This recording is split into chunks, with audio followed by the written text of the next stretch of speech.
welcome to another video on Sports Guru Sean. I'm your host, Sports Guru, and I'm going to be going into the Saints franchise this time around and seeing how we're doing so far in this season.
Mm.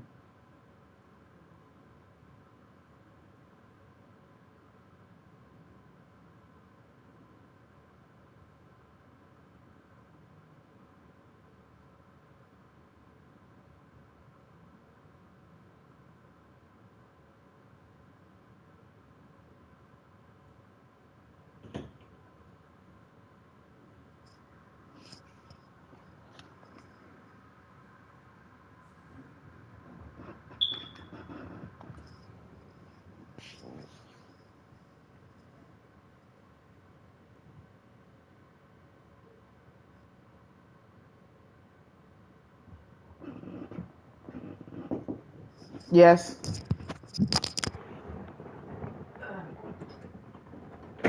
If you move stuff to get the closet, move it back. That's what I did. I put all the stuff back. No, you didn't, because I keep that chair against that closet.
I don't know why every time I move my pants and my bra keeps falling out.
that shit!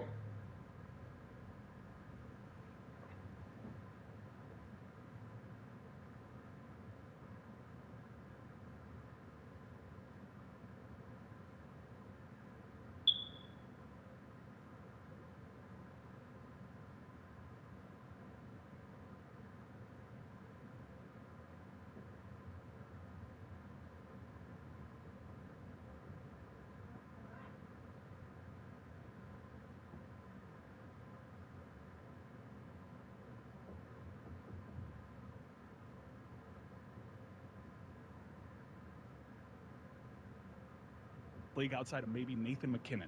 Being able to go on a rush, just skate between defenders and carry a puck into their zone. Great decision maker. And the other thing on defense, when the other team's in transition, he's excellent in back checking. Just like Gus Forsling is great on back checking. He did get caught. Back there. He did get caught. He got caught on a breakaway, Yeah, but that should have been interference, probably. Yeah, but yeah, he's a play killer. He's definitely a play killer for the other team. We bury the lead here. Are you saying that you watched 30 years of bad hockey down here in South Florida? Yes. A second burying of the lead. A lot of Keith Ballard. Watched all of Chris it Versteeg. with the volume up. I have watched a lot of shitty hockey. Christian in this town. Huselius. I think we buried another lead, which we covered a little on Friday, but not enough. Bill Simmons not knowing where the Panthers play. Can we relive this and play this sound for the people? Florida fans, settle down. You didn't know what hockey was until like 1993. You literally didn't have hockey. You've never won a cup. The average person who follows sports has no idea what city you're attached to. You're the Florida Panthers. Are you in Jacksonville? Are you in Orlando? Are you in Palm Beach? Nobody knows. The answer is Miami. But literally, most people don't know that. Including Bill Simmons. Yes. The sports guy. Including a lot of Panther fans, though, in his defense. I don't think he's saying anything inaccurate there, other than the team plays in Miami. Look, I don't know what I'm... look, I just gave you that Sasha Barkov thing. I ripped it from a podcast. I'm from a swamp. There's only 6 people like me. We don't know anything about this sport. So continue on. Barkov's hand did save that goal. Bobrovsky was wildly out of position. The photograph on how it is that Boston could have tied that series easily, if not for Barkov's hand, made it pretty obvious that would have been a game-tying goal. The thing I wanted to ask you, though, Roy, because you mentioned you have to stay out of the penalty box. Tampa was better on the power play than the Rangers, correct? Was Tampa not the best? Yes, Tampa was the best power play in the league. In the entire sport, it was Tampa, and so the Rangers have that as an advantage. You don't, obviously, in any circumstances, playoff hockey, regular season hockey, want to be down a man. But you're afraid more of Tampa's power play than you were of New York's power play. You're more afraid of Tampa's 5 than you are of any power play situation. I mean, I was based on past history. I mean, their power play in the playoffs, I mean, they basically murdered the Panthers in recent playoff appearances. But, I mean, you got to stay out of the box against this Rangers club because they're gonna kill you. Tampa, because of the salary cap and all the winning that they've done, there's a reason why their roster wasn't what it looked like. They are nowhere near as deep. I mean, there are guys on that on that Ranger squad that would be the best player that are on that second line. You could pick any of those 3, and maybe a third of the league, they'd be a bona fide first liner, best player, best scoring option over there. They've got their top 6 guys are really, really damn good. Whereas Tampa, you knew who you had to worry about. You had 86, and you knew Sam Coase. Damn, only who ended 2 up being picks. arguably the best player in that series, was going to be a problem. But where else are they going to get their goal scoring from? Not an issue. And again, as I mentioned, Vinny Trocheck, who has plenty of history as a Panther, all-star, was tripped, not called. Panthers got eliminated. Great player. Bad trade. Even though he didn't necessarily perform to that level in Carolina, he certainly did against the Florida Panthers, and he just made their lives a living Heating hell up into the in this zone series easier against and Carolina. hide and He's tight, bound to make reduce our lives fumble a living hell chance. again. We're going to get to the gas bag of the week in a second, but Roy, help me with this sport. I have talked before about feeling that with very few exceptions throughout sports, the ability to win one-score games, Tom Brady had some of that, and you can Some of that. Yeah, well, but I'm saying you can find the roots of how it is that he did it numerically. Sure. But largely, you cannot find teams that are good at winning one-score games across sports. The Marlins last year were a bit of a fluke because they got to the playoffs, but they had a distorted record in one-score games because their bullpen was good. And there are certain things you can do to take the randomness out of it. The Panthers this year, though, and I don't want, just because I'm hopeful that they win the Cup, to be blinded by what I think is statistically hard to achieve, which is they're exceptional in one-score games. But the style that they play would also seem to be exceptional in one-score games. So is hockey different than the other sports where the randomness of one-score games is slightly less random? I mean, if you look at it in this series, I mean, the Panthers, like, they allowed goals in the first period by the Bruins. They scored first, and then the Panthers ended up coming back to win. So the Panthers are also good coming back into games and then winning by Cardiac cats. Yeah, which, by the way, that Boston team is not a team that you want to go down. You see the anti-hockey that they play when they're chasing a game, when they have the ability to lock down with a one-goal lead. But you mentioned that entering this series, they've won the exact same number of one-score games as the New York Rangers. Well, the Rangers are very good at it, too. Yeah. It's playoff hockey. Yeah, there really aren't any good I haven't really heard any good predictive analysis when it comes to this series, and the reason why it's so difficult 2 years running with this Panther team is they've shown you in the postseason they're a bit of a different team. Chris, do you have the gas bag of the week ready? You already took out Simmons, so I don't want to do that to him again, even though you have that in the library. Let's see who this week's gas bag of the week is. Wow. Gas bag of the week. Excellent production, as always, here, sparing no expense whatsoever, going into the vault to find the highest of art to introduce this stuff. Here is Draymond Green proclaiming the bad body language of the Timberwolves is the reason that series was over when Denver went up 3-2. Listen here, I got two things of why this series ain't coming back to Minnesota. Number one, the big Frenchman is sitting on that podium speaking his native language. We need to do this. You need to get a stop. It ain't we. Karl Anthony Towns is actually doing a pretty good job when he's no joker. It's you, my man, that's getting cooked. So it's no we. Now, yes, you do need help from another guy, but on some of those, help can't help you. Like, you just got to get a stop. So that's number one. Number two, when you're in these playoff series, for me, I'm always looking for the smallest ounce of weakness that I can find. And the way Karl Anthony Towns... Oh, you gotta be fucking serious. He played the rest of that game totally fine, and then he could barely walk leaving the court. They don't believe anymore. And when you lose belief, this defending championship thing is, when you lose the belief, it's over. And they don't believe they can win anymore, which means this series is over. Put it on the poll, please, at Levitt. Stephen A., shut up. Did TNT pay Draymond Green only to hate Rudy Gobert throughout the postseason? Because that was amazing to watch Draymond just spit hatred again and again. Of the top 15 players in the league, Stugotz, who are paid the most, only one of them is still playing. His name is Rudy Gobert. That's amazing. That's the one.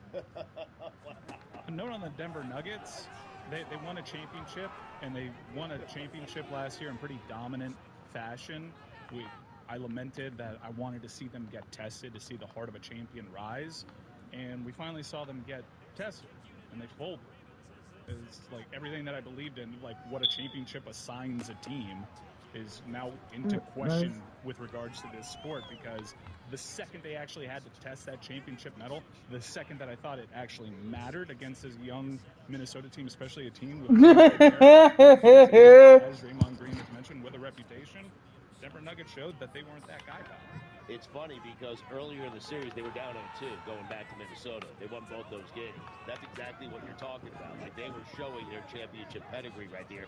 But to be up like 20 in a game 7 when you have a 2-time MVP, you're the reigning champion, and not being able to close it out, That's insane. You guys can do all of that, and I will simply keep coming back to, hey, you guys know how good that defense is Minnesota's playing? Because it's championship defense. And you can tell me it's about the mettle of the Joker, but I'm not questioning that dude's mettle. He was tired. He had a great game. No, but I'm he was questioning tired. everybody else. That's fine. The finals are supposed to make guys like Aaron Gordon and Porter Jr., and I know Jamal Murray had an injury. I'm not questioning him so much, but, I mean, it's supposed to make those guys really good, that experience over there. And they end up getting worked by a Rudy Gobert team. I know how good that defense is. I know how good Rudy Gobert defenses tend to be entering the postseason. And then Rudy Gobert's not on the floor during those postseasons. You change the narrative. I believe that what you just saw yesterday is everyone taking notice for the first time of Minnesota's defense. Howdy, listeners. It's Mike, and you know, a lot has changed over the years. Just look at sports. There's instant replay, the three-point line, shifts and then not shifts. But one thing that hasn't changed over the course of all those things I just mentioned, the great taste of Miller Lite. That's right. It's so good.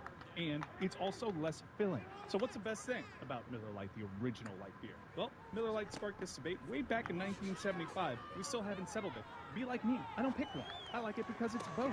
Miller Lite keeps it... Lattimore! Great taste. Only 96. Thank you. Fucking finally, I got a turnover against this guy. You don't have to choose what's best. Be like me. Try both. Miller Lite. Great taste and is less filling. Tastes like Miller time. To get Miller Lite delivered right to your door, visit MillerLite.com/game. My dude, hold your fucking blocks, bro. Miller Brewing Company, Milwaukee, Wisconsin. 96 calories per 12 ounces. Fewer calories and carbs and premium regular beer. You're listening to DraftKings Network.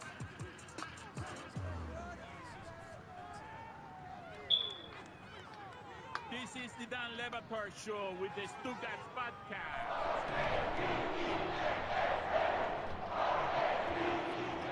Some funny sound here to play for the group because I'm kind of bummed, Stugats, that OKC didn't go longer into the postseason, just so everybody could have fallen in love with just how young they actually are, how young they behave, how happy they are to be in the NBA, traveling all over the United States. Happy to be there. I mean, they're just really young. Damn, Jacksonville. If you didn't know, the Timberwolves are also really young, and when you put Karl Anthony Towns and Anthony Edwards in a press conference, and Vince Goodwill, who's been covering the league for a long time, explains to them, and they might not have any working knowledge of the theory that old heads have in basketball, that if you're as young as they are, you have to fail big publicly a couple of times before you're allowed to win the championship. No team like the Timberwolves has ever gone from where they've been straight to winning the championship before. You have to fall on your face a few times. And Goodwill asks them this question. And just listen, don't think of this as Anthony Edwards and Karl Anthony Towns. Just think of it as a couple of young guys who are a comedic duo who work well off each other when making fun of how bad their franchise has been. And usually in NBA history, it says you have to lose and lose big before you win. What is it about this team that says you lost last year? Yeah, but that's different. You have to lose at a bigger stage. Usually, teams you usually... It's the playoffs. We lost last year. We lost the last 2 years. Shit. God damn. Well, we got to lose. We've been losing for 20 years. That's just the truth. God damn. We've been losing for 20 years, he says, next to someone who's 22. Someone who's 22 years old. My entire life. Anthony Edwards is out here at 22. How much more you want me to lose? I lost in the first round last year. That's enough. That's enough losing for me forever. But the first round is a practice somehow. That's right. Well, Karl Anthony Towns, I don't know if he shook some of that reputation, but many of you are out there waiting for him to be all the things Jimmy Butler said he was in a practice with Wiggins that we still talk about. In fact, I'd argue that before last night, the biggest moment of Karl Anthony Towns' entire career in terms of leaving a mark, positive or negative, is that in a practice, Jimmy Butler undressed him. It's like the signature moment where for years now we're talking about, is this dude soft? Is he mentally strong enough to do what it is that he did in Game 7. He could win a title before Jimmy. How about that? Well, he was better yesterday than Anthony Edwards was. Everybody's talking about what Anthony Edwards is, but 6 for 24. Kobe won a championship one time on 6 for 24 by grabbing a bunch of rebounds and doing a bunch of stuff in a Game 7 that Ron Artest bailed him out of. But 6 for 24 yesterday in the Game 7, that'd leave a mark if they lost. Like, that was not – that McDaniels and Karl Anthony Towns ended up bailing out Anthony Edwards yesterday, who made a couple of threes when he needed to that were wide-open threes, but that was not a strong showing. But what Anthony Edwards can do, Dan, when he doesn't have it going offensively, he is a great defender. That's why I put him on Murray in the second half. Murray was great in the first half, not so good in the second. He said afterward, Edwards came out blocking, put handcuffs on him. And yes, that was, we talked earlier in the series about what they'd be able Cannot to do. be serious right now. How important it was that you saw that offense rendered impotent by what they did to him. He's a great defender. Murray was hurt, and he's going to need to be a great defender in the next round because there's a team that has done going with a young superstar that seems also impossible to stop. And I want to do like a sports cable television topic right now. Which duo would you rather have, Edwards and Towns or Kyrie and Luka? For a series? For this series, because I think I know who the better supporting cast is. I think the Minnesota Timberwolves are a little bit deeper, depending on which T.J. Washington you get for Dallas, because sometimes I watch that guy, he's freaking Steph Curry out there, and sometimes you'll be invisible a little bit. But same with McDaniels, though, right? But Naz Reid, I think that was like a star-making performance. I know he had some hardware attributed to his name, but that was a star-making performance. When you say Rudy's a Hall of Famer. When you say best duos, it sort of doesn't account for the fact that Rudy's not only a Hall of Famer, he's an all-star, and he's an all-star defensively, so it's doing an entirely different set of things than your duo is doing. Your sixth man of the year is also providing stuff that your duo isn't providing. Minnesota is not here because of Anthony Bennett, Anthony Edwards, and Anthony Towns. Anthony Bennett, the Wisconsin coach? They're not here because of those guys offensively, though. That's not why they're here. Well, they're going up against two uniquely gifted offensive superstars that, if you ask anybody, like, I could be draped all over them in that league, and they're still getting their shots off, and it doesn't matter what I do defensively. And Kyrie and Luka are those guys, pretty much. So I can't wait for this matchup. Even though there have been some upsets, it's been an NBA postseason that hasn't had games that get its hooks into you. There have been like maybe 5 good quality games because of the way that the sport's been. Close games. Yeah. Like games I wasn't watching with the sound on until the second half, and I was watching with the sound on. I thought that game was over, given what I've seen in this postseason. When a team goes up 15, generally they end up going up 30 in that sport. But you have checked out on loving the sport the way that you used to, and what you're saying, while it might be true for you and your casual interest, is not true for Juju. He's eating up every bit of this. If you just simply love basketball, you are watching things that don't require... I just missed the CFL. I didn't even realize it was on. Damn, I missed that game. I'm watching it. I'm saying, like, I'm not saying you're not watching sole focus I'm saying that you need, Mike, you're at a point in your sports... I literally forgot that there was a preseason game on today. Heroin users need more and more heroin to get the same high that they used to get. That's where you are with your sports consuming, where basketball, you need it to keep being all what the Sixers and the Knicks felt like at the end of the game. Right, no, I appreciate you putting it on me. I think you're absolving the sport from its issues. I mean, the sport has issues. And it's not a Mike Ryan issue. The sport has issues. The sport has issues. It's in the playoffs. Look, it's just fantastic. I was 100,000 feet above the earth. Rudy shot the ball. I saw the ball out the window. It went in the rim. Come on. I don't doubt that any playoff basketball is better than regular basketball, but it's happening at a time in the sports calendar where there are things that are going on that are just a personal interest more to me that I find a little bit more dramatic. Hell, the sound was on at the NASCAR All-Star race, and it remained on till well after the race because even NASCAR gave us a moment worthy of sound. You sound like me watching NASCAR. I'm just driving around in circles. I'm bored as We'll get to the fight. We got a fight in NASCAR as well. But Jeremy, you have a little something here for Stugotz. How, Stugotz, did you hear the name Anthony Bennett and go to Wisconsin coach? Like, were you talking about Tony Bennett, the Virginia coach? Tony Bennett was an assistant at Wisconsin. Look it up. So that's where we got from Anthony Bennett, the mistake for Anthony Edwards. Not the #1 pick in the NBA, Anthony What Bennett. happened was he just Googled Tony Bennett to see if there was any Is that what it was? Connection to Wisconsin. Name another Bennett, of course. Name another lead college basketball assistant. Amazing. Right now, go for it. I can't. That was staggering. The way that Stugotz waited. Stugotz, hold on. Your mistake. Hold on. Yes, this was initially my mistake. Anthony Bennett at least was a Minnesota Timberwolf.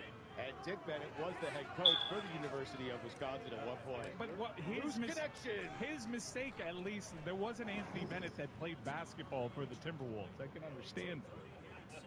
Stugotz is spinning around as if he's won something here, and I wish to examine what just happened, which is the following. I want to let people look behind the curtain. Because he's got to go to an internet search the moment he realizes he said Anthony Bennett and he said it incorrectly. And now he's got to search the entirety of the internet to find. You mentioned Dick Bennett for some reason. You're just firing in all directions, and it is shrapnel. Just stuff that he spews in all directions, trying to be right somewhere. Please, Jeremy, find for me when Anthony Bennett was an assistant at Wisconsin. What years Stugotz is referencing? That was Tony Bennett. Anthony Bennett made it all the way to head coach. I mean, Tony Bennett was an assistant coach at Wisconsin from 1999 to 2000. So that was the era that you were referencing as a victory for you. Let's go here. I want to get to some Malone sound. Mike was talking about Denver being tested, and you saw when he won that Malone spent a lot of time trolling the Lakers. He really enjoyed himself. The tone, slightly different when you've lost a Game 7 at home. Absorb a loss like this after going ahead by 20. Next question, man. The season's over. That's what's hard. Being at 20. The season's over. You don't understand that. The season's over. It's hard. Stupid ass questions. Ooh. It is warm. That was rude. I feel like his answer was dismissive enough. He didn't need the dismount of stupid-ass questions. Yes, sir.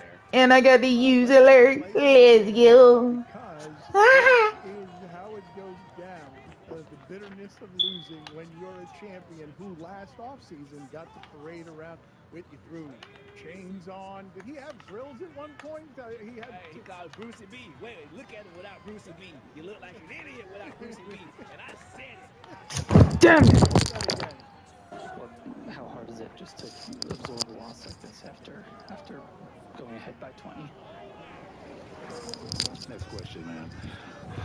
The season's over. That's what's hard. Being at 20. The season's over. You don't understand that. The season's over. It's hard. Stupid ass question. Do you think the reporter understands that, though? I believe the reporter couldn't have gotten a better answer from Malone. It's perfect. It is a flawless answer. It just sounds and looks a lot different than he did when he was double-fisted. Is that Paul Wall? Telling everybody to smoke it last year when they won the title. And now it goes down a little differently when Minnesota's sending all those young people and big bodies at your three-time MVP. Thank you. Rarely do you get that kind of distilled honesty from a coach. He could have just left it at next question, and we all would have known that he thought it was a stupid-ass question. One more time, play that bitterness so that we can just drink those Denver tears. Goodbye, worthy champion. We're done with you. Well, how hard is it just to absorb a loss like this after going ahead by 20? Next question, man. The season's over. That's what's hard. Being at 20. The season's over. You don't understand that. The season's over. It's hard. Stupid ass questions. Stugotz here for my friends over at Simply Safe. When you travel, do concerns back home nag you? lock up, leave a window open. That's why I recommend investing in Simply Safe Home Security today for award-winning security and peace of mind wherever your summer plans take you. I've had Simply Safe in my home for many years now. The peace of mind it gives me, especially during the summertime when I'm all over the place, is incredible.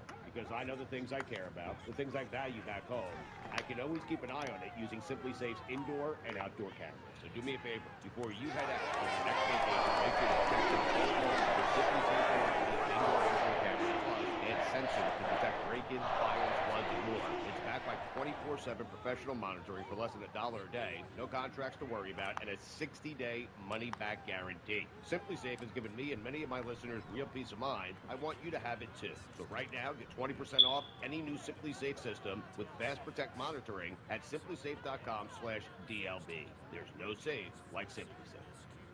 Don Le Batard. If you see a photo of fries, do you reach for it, not unlike a pigeon flying into a sliding glass? I've been tempted in a restaurant, just walking past tables to grab somebody's fries. I've done it. You did to me, asshole. Have you done that thing on like actual photographs where you try to zoom in on it with your fingers and you just make a big streak across it? Bigger fry? Yes, I've licked my computer screen when it's on there. I love French fries. Stugats. Who doesn't love French fries? I thought there's that was always someone out there. I thought that was the one thing America could agree on. I thought that was the one place where every citizen in our country would indeed be united across the 50 states. This is the Don Le Batard Show with the Stugats.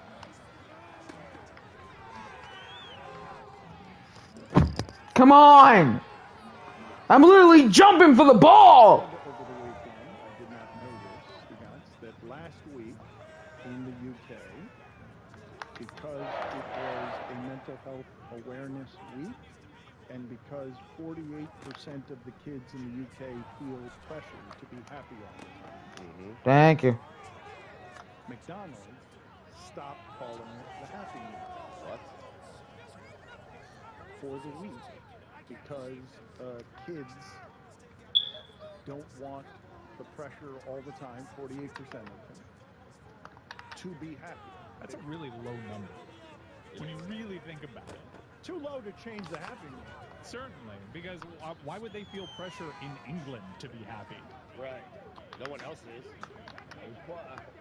The McDonald's team that worked on this, while I'm all for any dialogue that starts and makes easier conversations around mental health, I don't need them around what is now being called the meal instead of the Happy Meal. It's not being called the sad meal. Right. It's just the meal, and they've removed the happy. And I feel like you've gone too far if you've removed the happy from the Happy Meal. Put it on the poll, Juju, at Le Batard Show. Have you gone too far if you've removed the happy from the Happy Meal? Dan, so you're telling me you go to the drive-thru at McDonald's and you simply, last week, and you order the meal? That's correct. That's a number 8. I mean, the meal is that's what a meal is. Yes, a Happy Meal is something, if I'm sad, it makes me happy. There's a beautiful toy inside, a fun toy inside, and there is great food inside, and it comes in a nice little box that makes you happy. Well, they're removing a sticker smile. They're removing the happy smile. Now it's just a flat line. To be fair, they didn't remove it. You still can put the smile on there. They gave you stickers, but no pressure to put the smile on. No pressure whatsoever. They gave you like a handful of options. So if you want like a Happy Meal, which is like a straight line for a mouth, you have that option as opposed to being force-fed a smile. I got to salute, even though I'm against the principle of this, just because I want my fat always be happy. I really do. Shit is embarrassing, man. In the marketing meeting that thought that this was a good idea to try to have McDonald's enter this conversation, when McDonald's can just as well stay out of this conversation and not be participating at all, which is what a lot of corporations would choose. She gonna make some. She's a little bit too dramatic. I can be a little animated myself, but not to the point. I promise you, the cure for mental illness is nowhere on the McDonald's menu. Okay, I promise you. Okay, not even a milkshake. Ridiculous. I mean, it's not a happy. I'm not ordering a meal. It's not a Happy Meal. I want a Happy Meal. It's a really positive message on the box that it's okay to not be happy all the time, and normalizing that kind of. It's a message. It's a message. It's a really good message. It's a message. I'm not sure if it's a positive message. You could have kept the happy there for me and kept it a positive message. Right. Call it the Bah Humbug meal while you're at it. Jeez. Yeah. But this is a meal you get to make yourself happy. They're giving you less opportunity to be happy. Well, sometimes if you're not feeling happy and you're just surrounded by joy, you just become more unhappy because you start questioning, why am I not this happy? Preach. Couldn't the Happy Meal make you happier, ideally? Yeah, in a perfect world? it's mental health. There isn't a turnkey answer for all of this. Otherwise, it wouldn't be what it is right now. But, Wow, really, guys? They make me happy. They make everyone happy. Make me happy. But sometimes when I'm in my feelings, I'm having those cries. It just, just digging deeper. Pressure to be happy is bad? Yeah. If you're not happy, the pressure to be happy sometimes is bad. I felt it. Yeah. It can be bad if you start wondering, why can't I have a good time? When I was going through a really bad mental health stretch, I was at a Jack White concert in Portland. I had great seats. I was right in front of Jack. And I was a miserable. Like, if you told me in a vacuum, that would be one of my happiest places ever. And I left that concert early because I was just wondering the entire time, why am I not happy? Oh, I believe that this right here, what you've just articulated, is something that right now is a plague everywhere, where people can't get outside of whatever their individual problems are to have the gratitude that is necessary on the pie chart of happiness for wherever it is you arrive. But I felt even worse about it knowing that I'd be having a great time here, and I'm surrounded by people having a great time, and I was still trying to understand. Shut up, Nico. You're out of fucking line, dude. That's not it's okay to feel that way sometimes. And now, coming through it, even though, it's a lot like recovery, you're going to run into triggers, but I do feel like for a large extent, I'm out of the Driscoll. now. Looking back on it, 45, 50, I would have loved 45, 40, it's 35, 3, 25, this 20. isn't forever. There are things that you could do about this. It's okay to not First be career touchdown for Driscoll. It's a bridge too far. Fumble recovery. I want to eat my McDonald's without thinking of that at all, and I will be unhappy after eating the McDonald's because I've eaten the McDonald's and it's not what I should have been eating in order to keep my body working the way that it's supposed to. But I do actually, while I'm making fun of it, celebrate the idea that any fat, happy corporate entity would dare to walk into any of these waters, even though it's not something for both United States and the UK. It's only in the UK. It's one branch of McDonald's sticking its finger up in the air, and do we dare to enter the mental health crisis? It's not all of McDonald's, because you generally don't have these corporations wading at all into these waters. It's funny that there isn't a uniform policy when it comes to menu items. You go to Japanese McDonald's, they have all these different crazy menu items that you become envious of. The Happy Meals are different too. When I went to Mexico recently, the Happy Meal for Mexico was kind of a little messed up. It was like, let's indoctrinate a future workforce. Here's the Happy Meal giveaway. Drive-through headsets. Here's a nameplate that says McDonald's. Like, every McDonald's around the planet has geo-targeted Happy Meals that are different. They're franchised, though. I mean, you have the right, as an owner, you have the right to do what you want with that menu, correct? But I always thought, my myopic Americanness, that if my Happy Meal was a Jurassic Park Happy Meal, or if I had the Batman Forever, man, that was such a money glass. What a great giveaway. The Batman Forever glass set, I just assumed that, a kid in the Yes, a diva! Juju, what does the rest of your collection look like? What is the cupware, other sophisticated and charming cupware that we have in the Juju household? I got 4 good cups. Was the Batman one, it's the Joker, it's the Riddler with the question mark handle, and I got the cup I won in the fantasy Guillermo Mafia League. Salute to Guillermo. Oh, nice. Any Flanagan's cups? Are they as good as the Flanagan's cups? Absolutely. Every single cup is wet. I'm not going to blaspheme. It's equal to the Flanagan's. Thank you. Well said. He knows when he's playing on the road. Yes. He knows when he's playing on the road. Toeing the line, Juju. Yeah. I don't think we're ever going to mention it, but I do want to mention that Tyson Fury lost over the weekend. No, I was going to mention it because I want to talk about, I've not seen him look like that, Stugotz. And you now have a unified title in the heavyweight division, which I'm guessing most of the people listening to this do not know the Ukrainian heavyweight who beat Anthony Joshua twice and did that. Or how to pronounce his name. It's Alexander Usyk. Yes. Is how you pronounce his name. Yes. And that shouldn't get a celebration because I know the name of the heavyweight champion of the world. I was scanning. I was like, do I venture out into this microphone and say Usyk? I'm not sure. You went right after it, man. Well, because you knew it. He's done something very impressive. And Tyson Fury, let's go ahead and play. Tyson Fury was trying to clown this person. Yeah, Fury came in looking like he was in pretty good shape. He looked spry early on, and it would appear that one of the best pugilists we've seen in the heavyweight division got outboxed. Let's watch this because he won. It's hard to beat the champion with a split decision. It has to be an overwhelming fight in order to take the champion's title.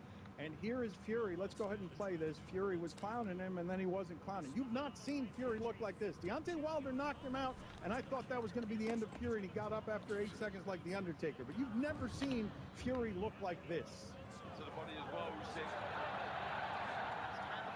5 minutes later. Wait, how was I knocked out of the zone?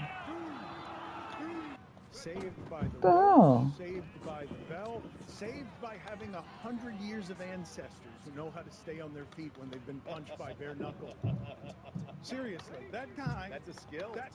That guy able to stand around with that chin and not go down. I'm telling you, that comes from ghosts and spirits from Grandpa would headbutt you. He would headbutt you if he had a dispute with you during the Great Depression.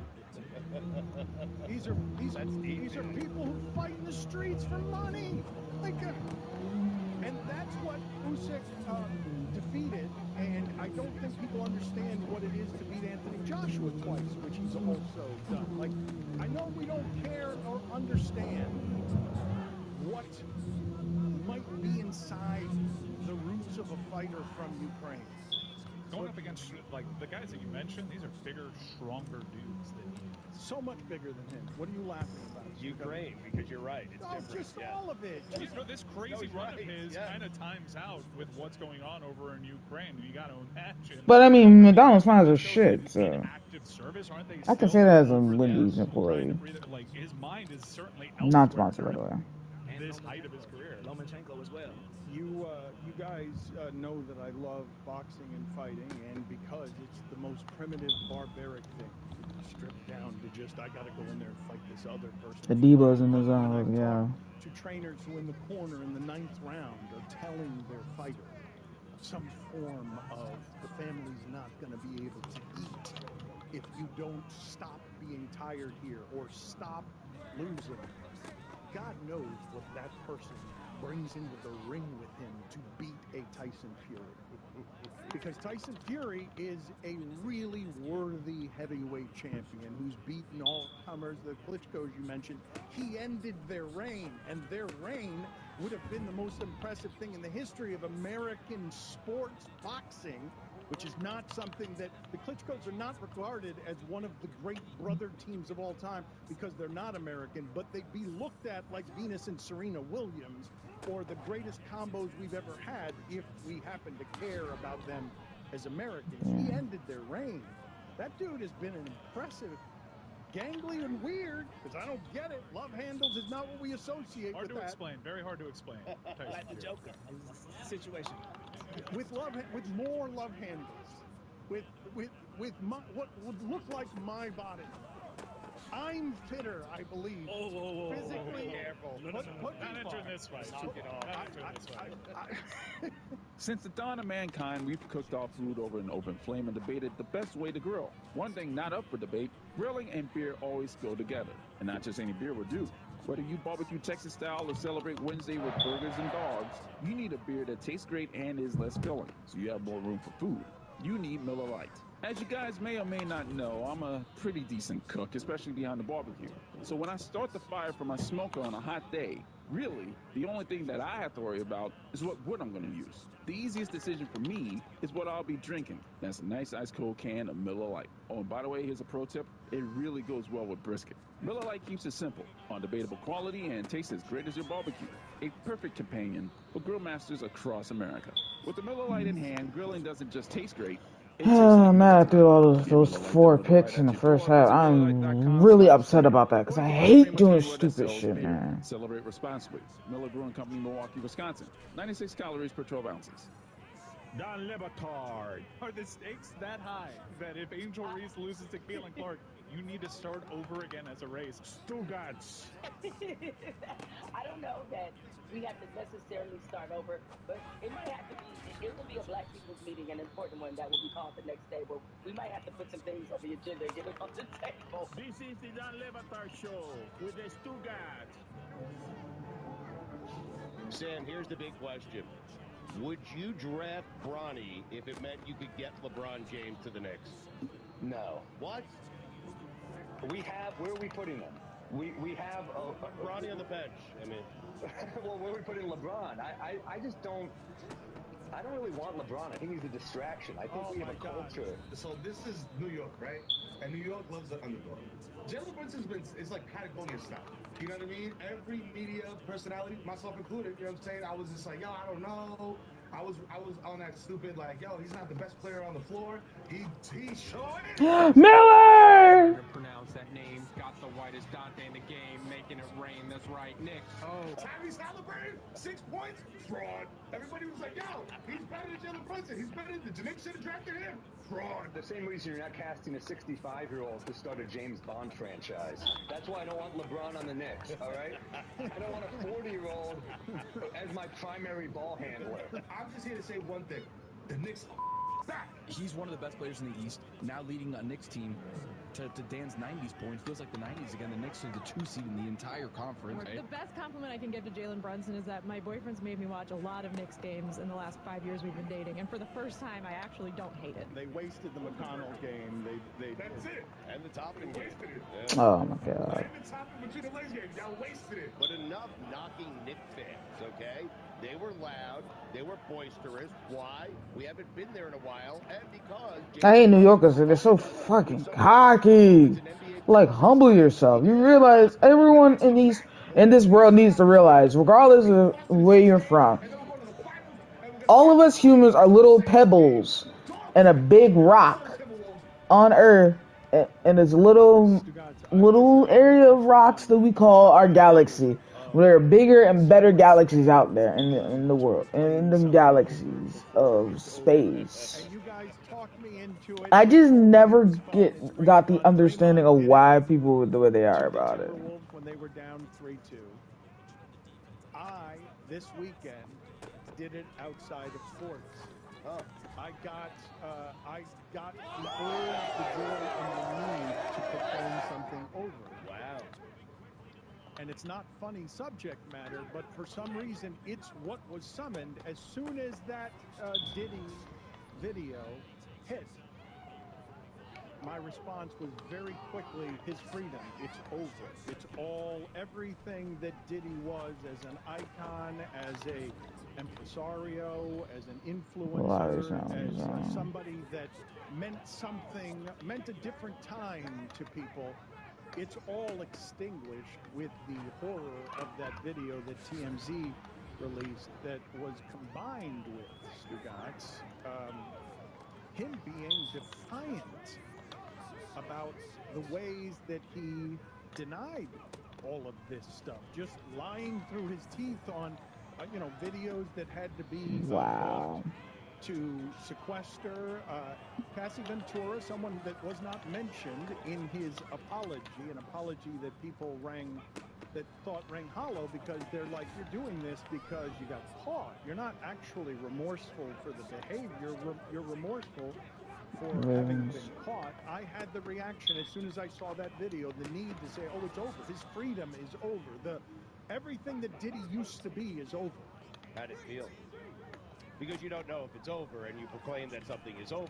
So I'm just wondering how it feels. Jennings makes the catch in the back of the end zone. Touchdown. Come to the forefront that way and are put in the light, and you see that what someone has been pretending to be unravels, and I'm filled with a great Hey, deal of plagiarize. sadness, right? You saw that thing that went viral recently where women were asked, whether or not in the woods they'd rather confront a My dude. man or a bear. Dude, weird as hell.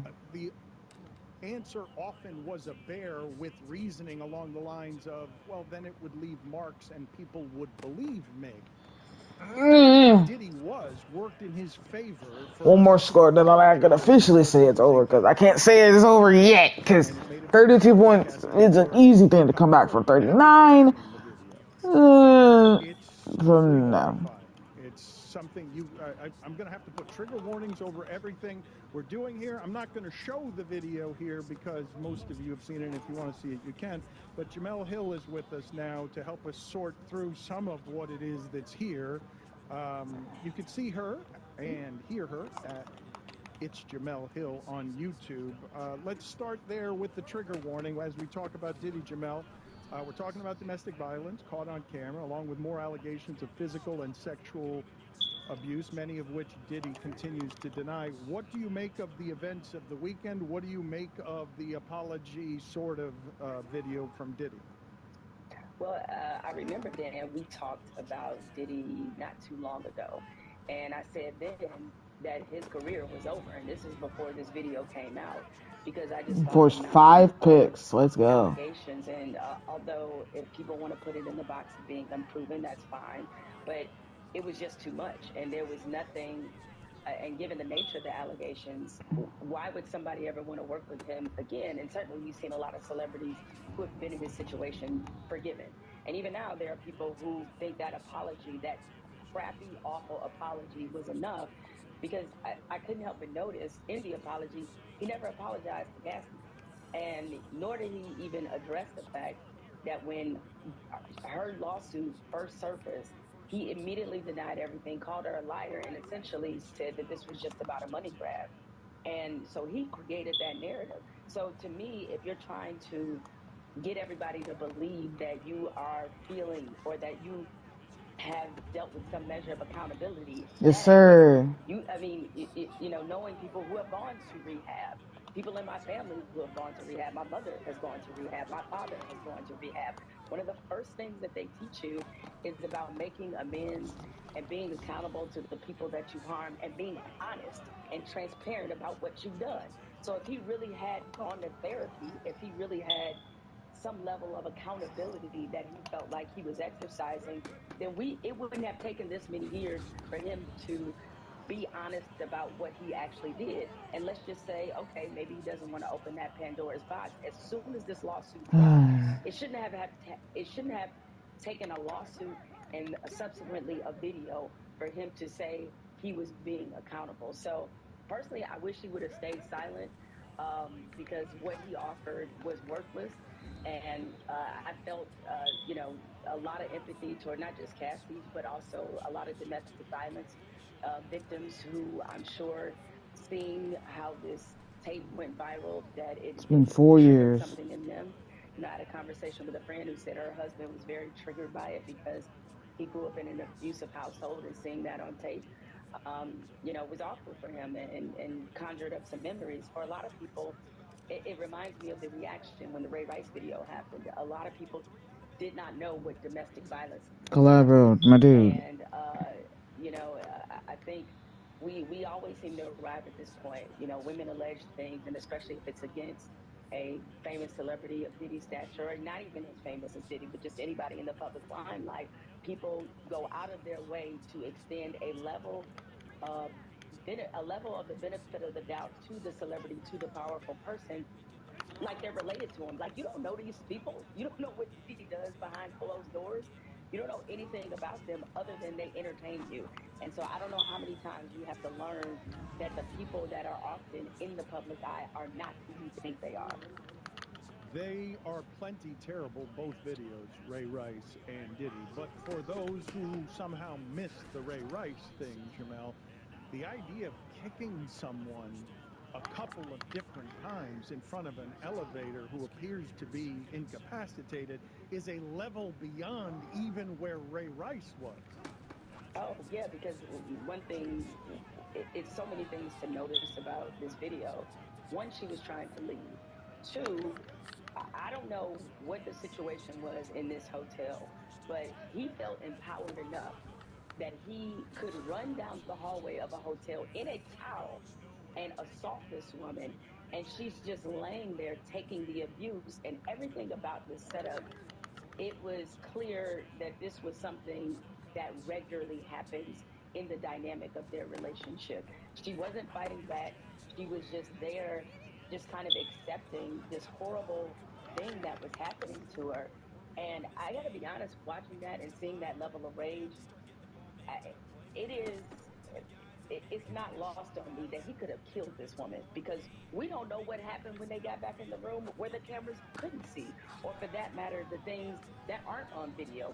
And by the way, very specific language that Diddy used when he said that he apologized for what we saw on the video.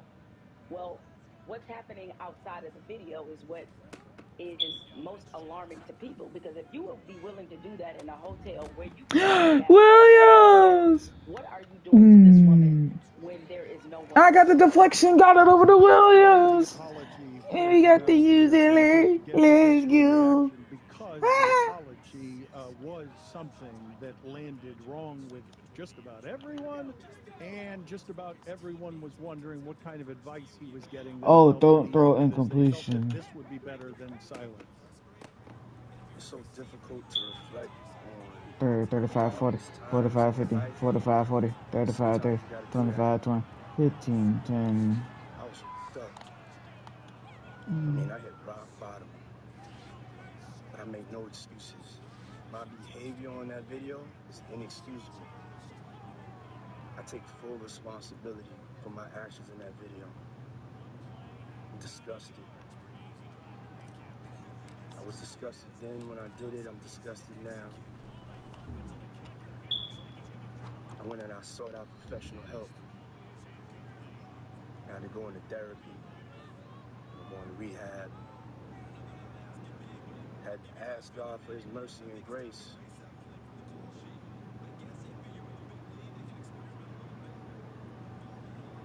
I'm so sorry. I remember when But I'm committed to be a better man each and every day. I'm not asking for forgiveness.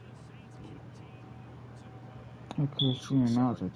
What other What thoughts to do you do? have beyond not apologizing directly to Cassie or mentioning her by name? No apologies to his children. Diddy has twin daughters. He also has a young toddler that's a daughter. And really, it's not that he has to apologize to just merely the women in his life, because he has sons too who are looking at his behavior every day. And God knows what these children have seen. And he has not only publicly humiliated them, he's also left them with probably a level of trauma that, most of us probably can't even possibly fathom. The other thing that sticks out to me,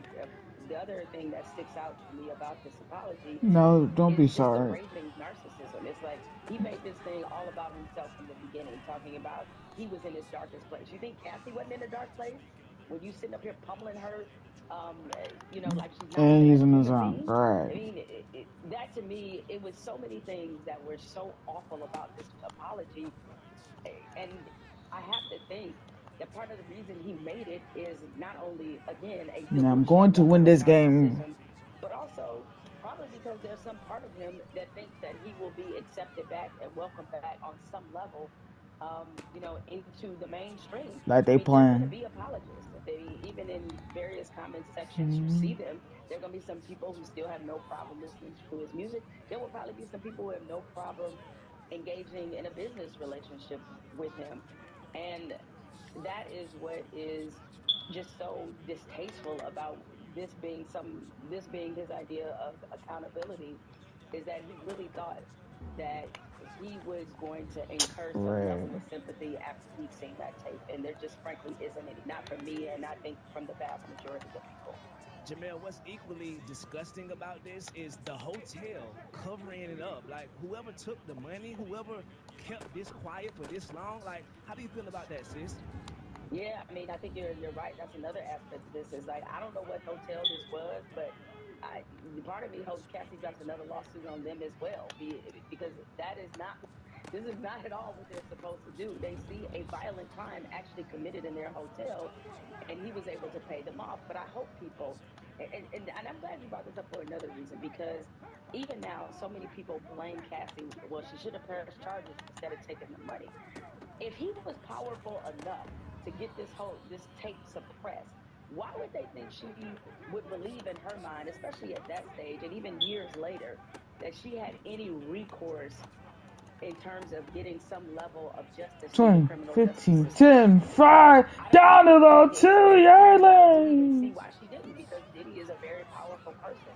But yeah, that hotel, whoever took the money to suppress that tape. I mean, just a disgusting person. And, unfortunately, I think because there have been so many allegations swirling around him, the only reason this tape is coming to light is because whoever took the money to suppress it in the first place, or however this came out, there's no fear of Diddy anymore because his entire career, persona, reputation is completely obliterated and in shambles. So there's nothing there's it's just like, hey, why not? Everybody else is kicking them, so let me get my turn in, Yeah, this ball and game maybe is even now get over. another payday Ooh. out of it. So, but yes, definitely, that hotel is like that's just despicable. To see something like that happen, and to take any kind of take any kind of payout so that somebody like that wouldn't be brought to justice.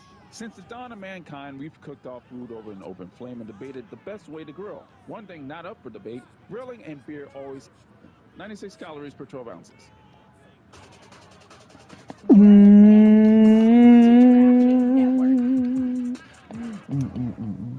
That was a powerful story, man. I just didn't want to think about it because it's been 4 years and I was trying to get that out of my mind, but wow. Jamel, I've been Now Jackson's fascinated by out the of start of it. Caitlin Clark's pro career and mostly the reaction from the rest of the WNBA. It seems like the other players do not want her to succeed. What do you make of that? While Luther Campbell and Jeff Teague say everything should be made easier for Caitlin because she's got to have an easier start to the season. That's what I love about Stu guys. Bring it back to sports, Stu guys. Get us together. Yep. I mean, okay, so this is probably the issue lately Ooh. that is probably pissing me off the most, and I this coddling and patting women on the head, and particularly this particular Yes. woman, just Forced a because bad throw. Forced six nothing can trouble her. interceptions. And what this really exposes is a few things. That a lot of people bought the narrative that the WNBA wasn't that good. And because they bought this narrative that has, come to life throughout, years of people denigrating this league, despite the fact that those of us who actually watched it saw that it was really a good product. And the fact that ratings have gone up in the last 4 or 5 years really indicated that people understood that this is a good product. And not only that, these women are the best professional women's basketball players in the world. So it exposed all of the bad narratives Jennings. that people bought about this league to begin with. Then the second part of this is thinking that the only way the WNBA can be successful is to coddle Caitlin Clark, who you all have seen the competitor that she is. She does not strike me as a woman that wants to be coddled and for things to be made easy. And they're saying things about her and about the players' response to her that they would never say about men in any professional sport. When Magic and Bird came into the league, in 1979, 1980, the NBA finals there on tape delayed.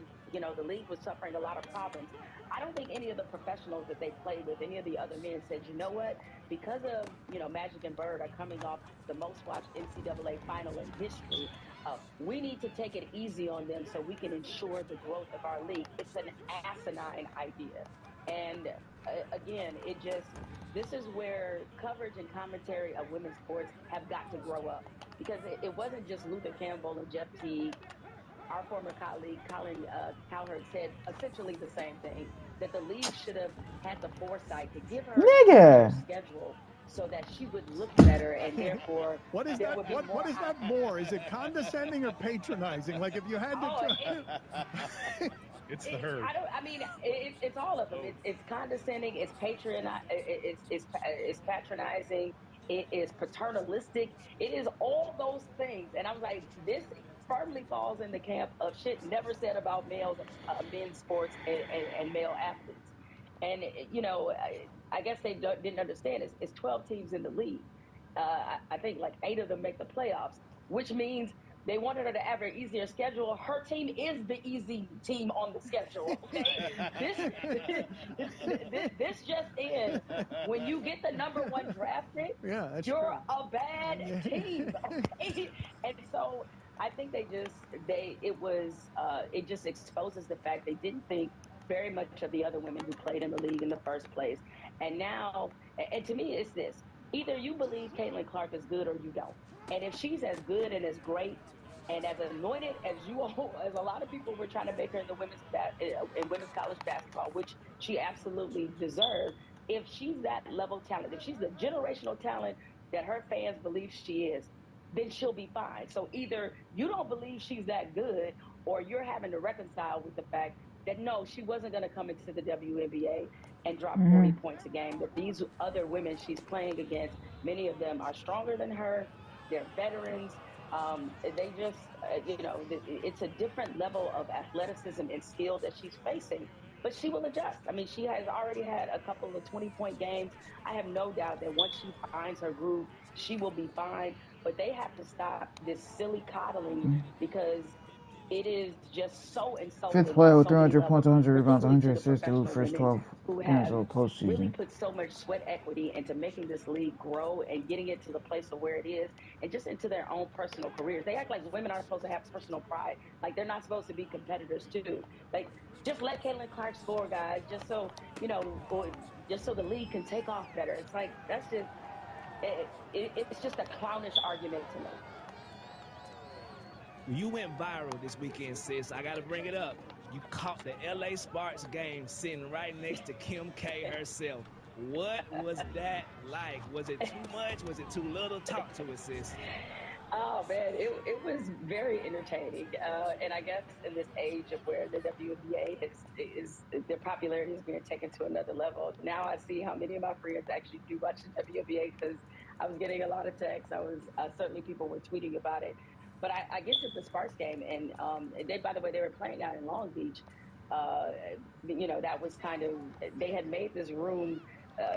They had made these decisions because they had to sort of factor in the Lakers might still be in the playoffs. Obviously, that didn't turn out to be true, and so they hadn't moved the opener, so they're in a much smaller arena than they're normally used to playing in. And so when I get there, the Sparks informed me that they're like, yeah, you'll be courtside, and but just so you know, you'll be sitting next to Kim Kardashian in North. I was like, wait, what? I'm sorry. Okay, I've never met Kim Kardashian. I felt kind of bad because I've never seen a single episode of Keeping Up with the Kardashians. Obviously, I know who she is.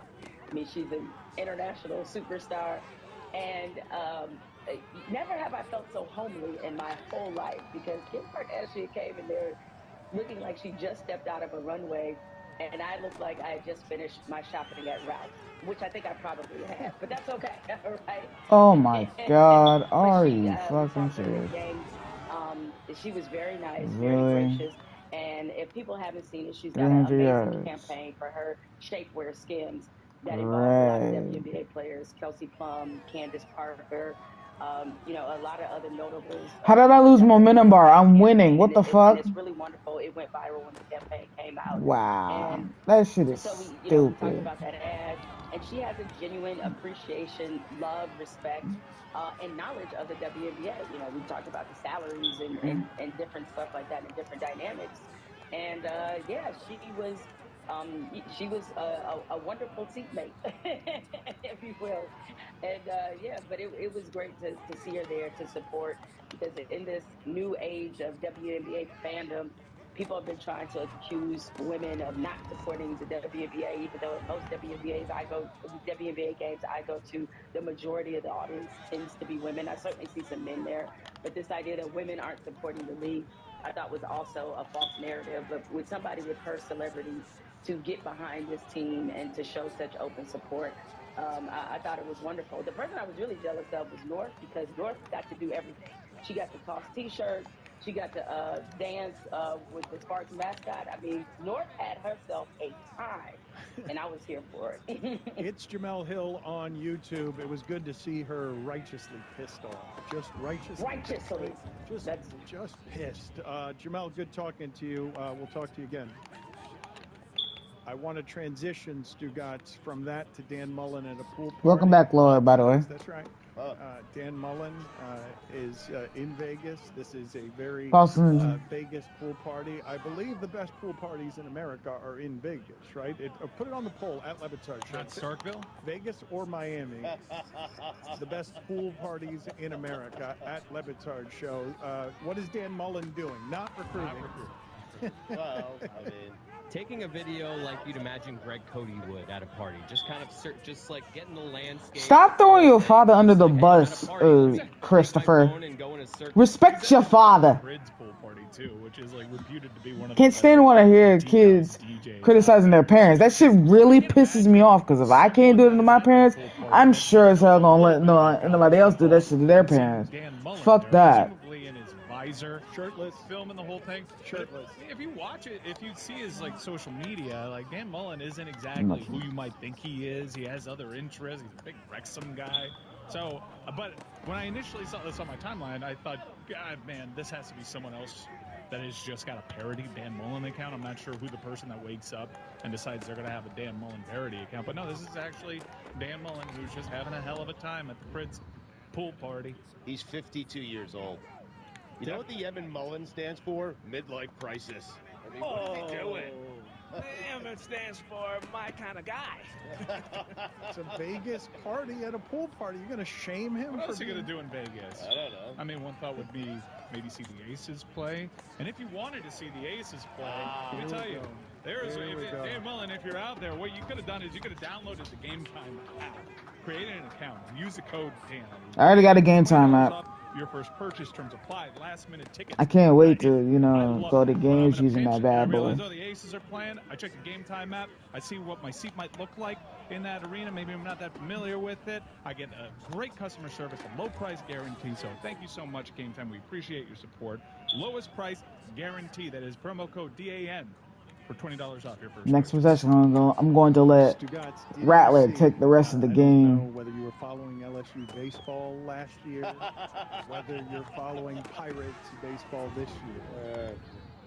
But there is a mustache that throws 101 miles an hour. It's just all mustache. Paul Skeens started the game yesterday, struck out the first 7 guys because it's all, here's 101, what are you going to do?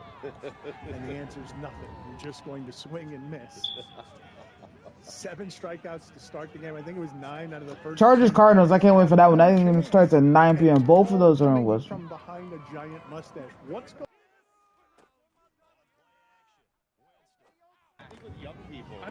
Damn it! That was a perfect throw. Like some glorious mustaches, not just Yeah, like Winston, freshly grown one, just you're for done. S's and G's, like some really 19 catches, a team record. A lot of striders. It's just a lot of facial hair.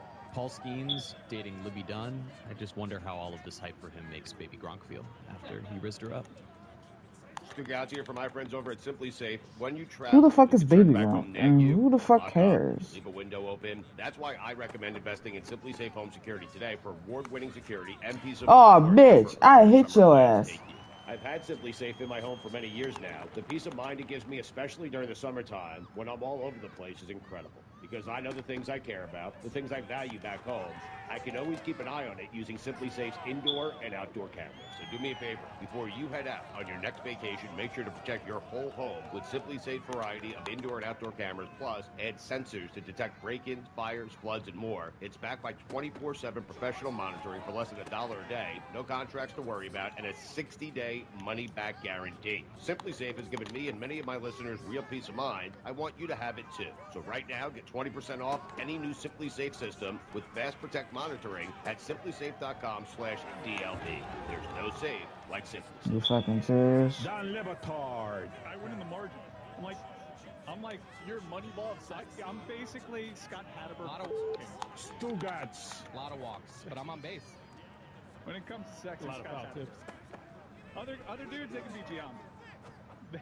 You know your role you play with? I know my role. This is the Don Levitard Show with the Stugatz.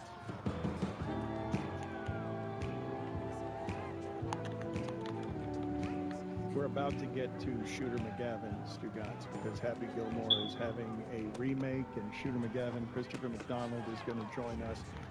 You may see him in Hacks Tuesday, so you recognize the face. Certainly, he's going to join us here in a little bit. But I wanted, before we get a remake of Happy Gilmore or like a sequel? A sequel, excuse me.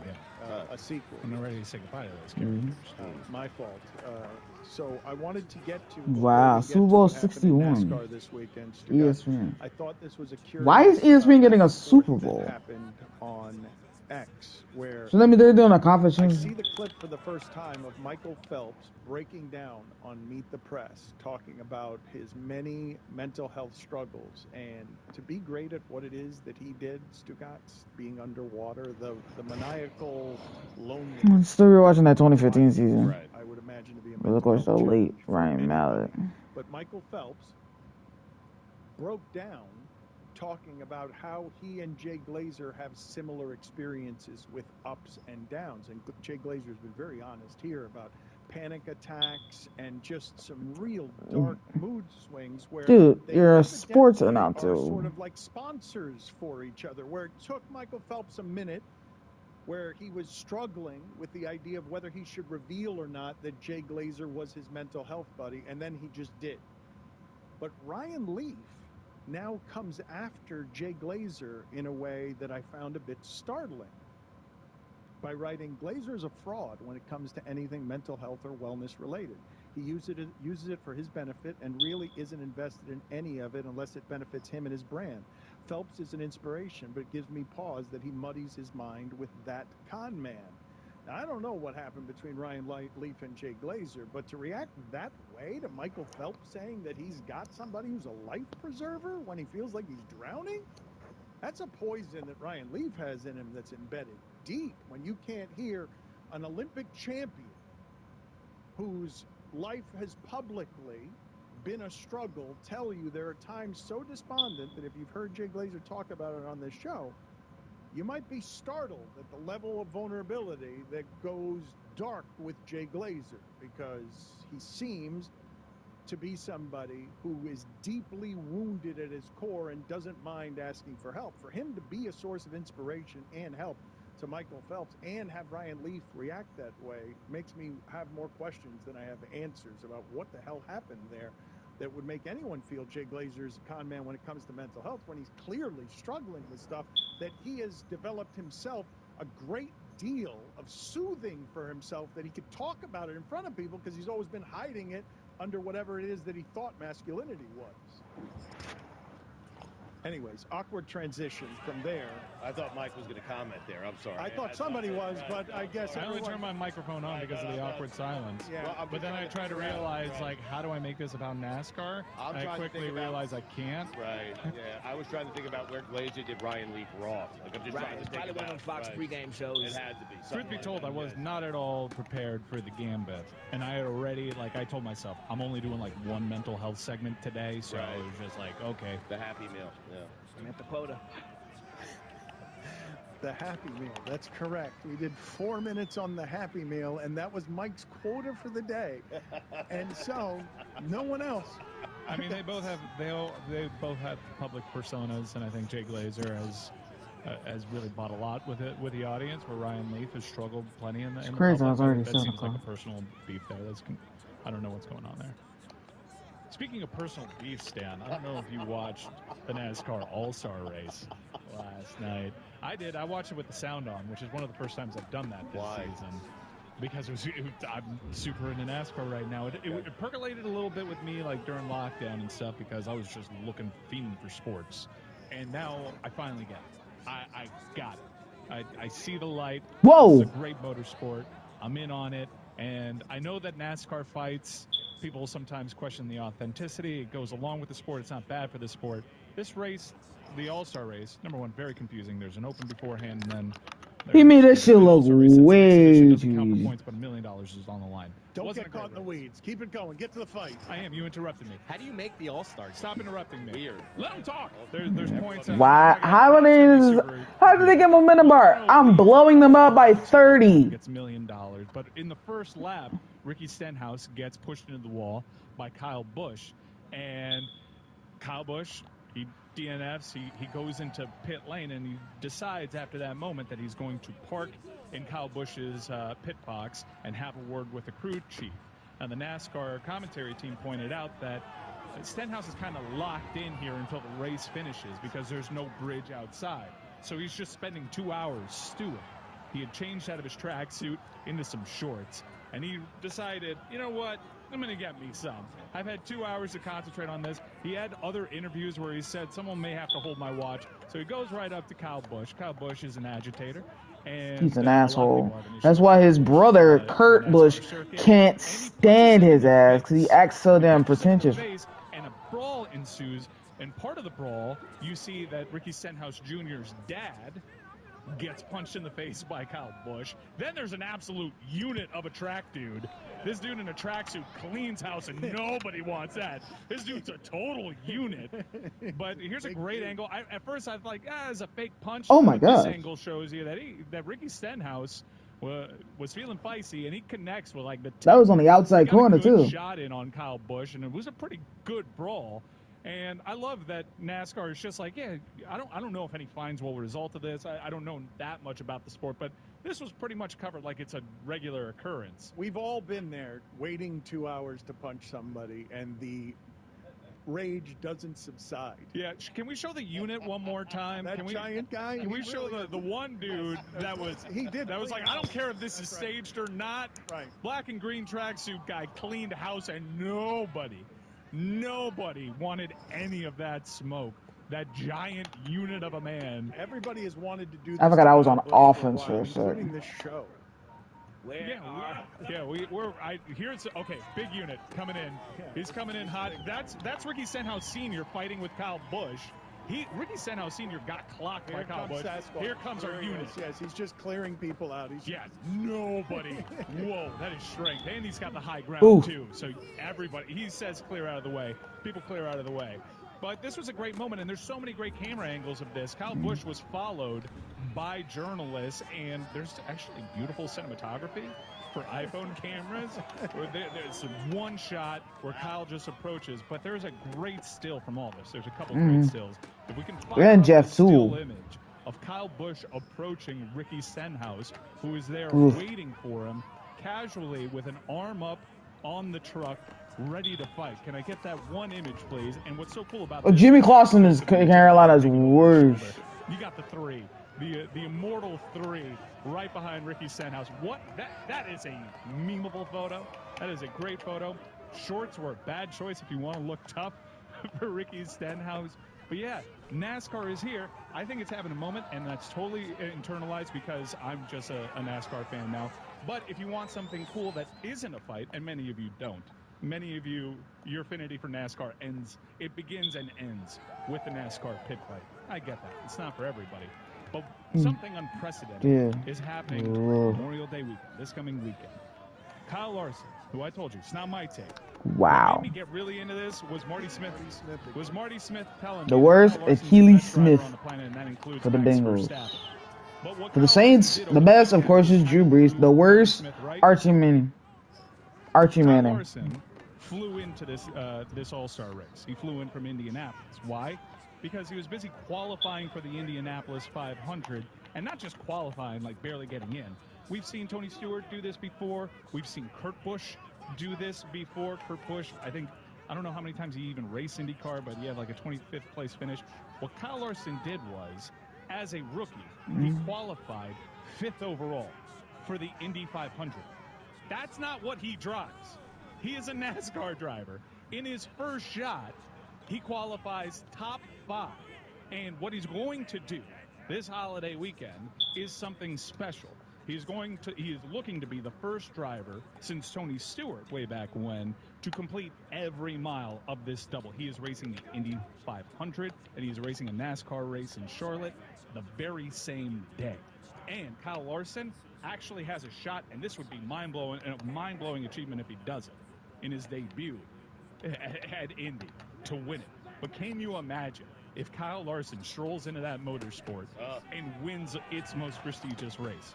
Chris Cody, do you have some sound of Kyle Busch hanging up on our show? What was the most memorable brother fight that you guys Are you had? fucking You guys had to have serious? good brother fight, no? Oh, yeah. There was definitely times where, it came down to maybe a little throwing match or screaming match, whatever, but really can't remember the exact subject it might have been over. So, all in all, it's just no different than any other brothers, I'd say. But, Kyle, you're always fighting. I am? You're not? Not that I know of. You haven't fought with a bunch of people like Kevin Harvick and that old guy that you fought, Childress? Yeah, all right. Well, let's keep bringing them up. Who else you got? Well, okay. No, that's my list. But it's a lot with Harvick, right? It's not one or two with Harvick. It's a lot with Harvick, no? Well, I don't know. All right, Kyle, good talking to you. We're done here. Thanks, buddy. Appreciate your time. Thank you, sir. He got the dealer class. Oh, the old landline. Stugotz has for us his top 5 classic NASCAR last names. But just real quick, I want to see that one angle again. When the punch connects, does spittle come out of the mouth of Kyle Busch? You guys tell me if there's spittle anywhere here. Oh, wow. A lot. It seemed like that knocked the spit out of his mouth is what it looked like. Did he have a drink in his hand? Was that all from his mouth?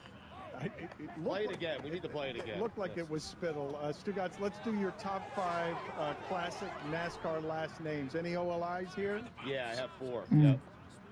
Oh, it's a water. There's a water bottle in his hand. It's a water bottle. 4 OLIs? Yes. Juju just whispered, "Where are the fathers?" Rick, I couldn't get my joke in because y'all talk so goddamn much. Jesus. It's amazing. I'm just gonna give my joke. Salute. I love you, Mike. Jarrett. He needs the fanfare, Chris. Keep up. Allison. Bush. Wallace. Number 5. Unser. Number 4. Earnhardt. Just keep it. Number 3. Yarborough. Number 2. Petty. Number 1. Waltrip.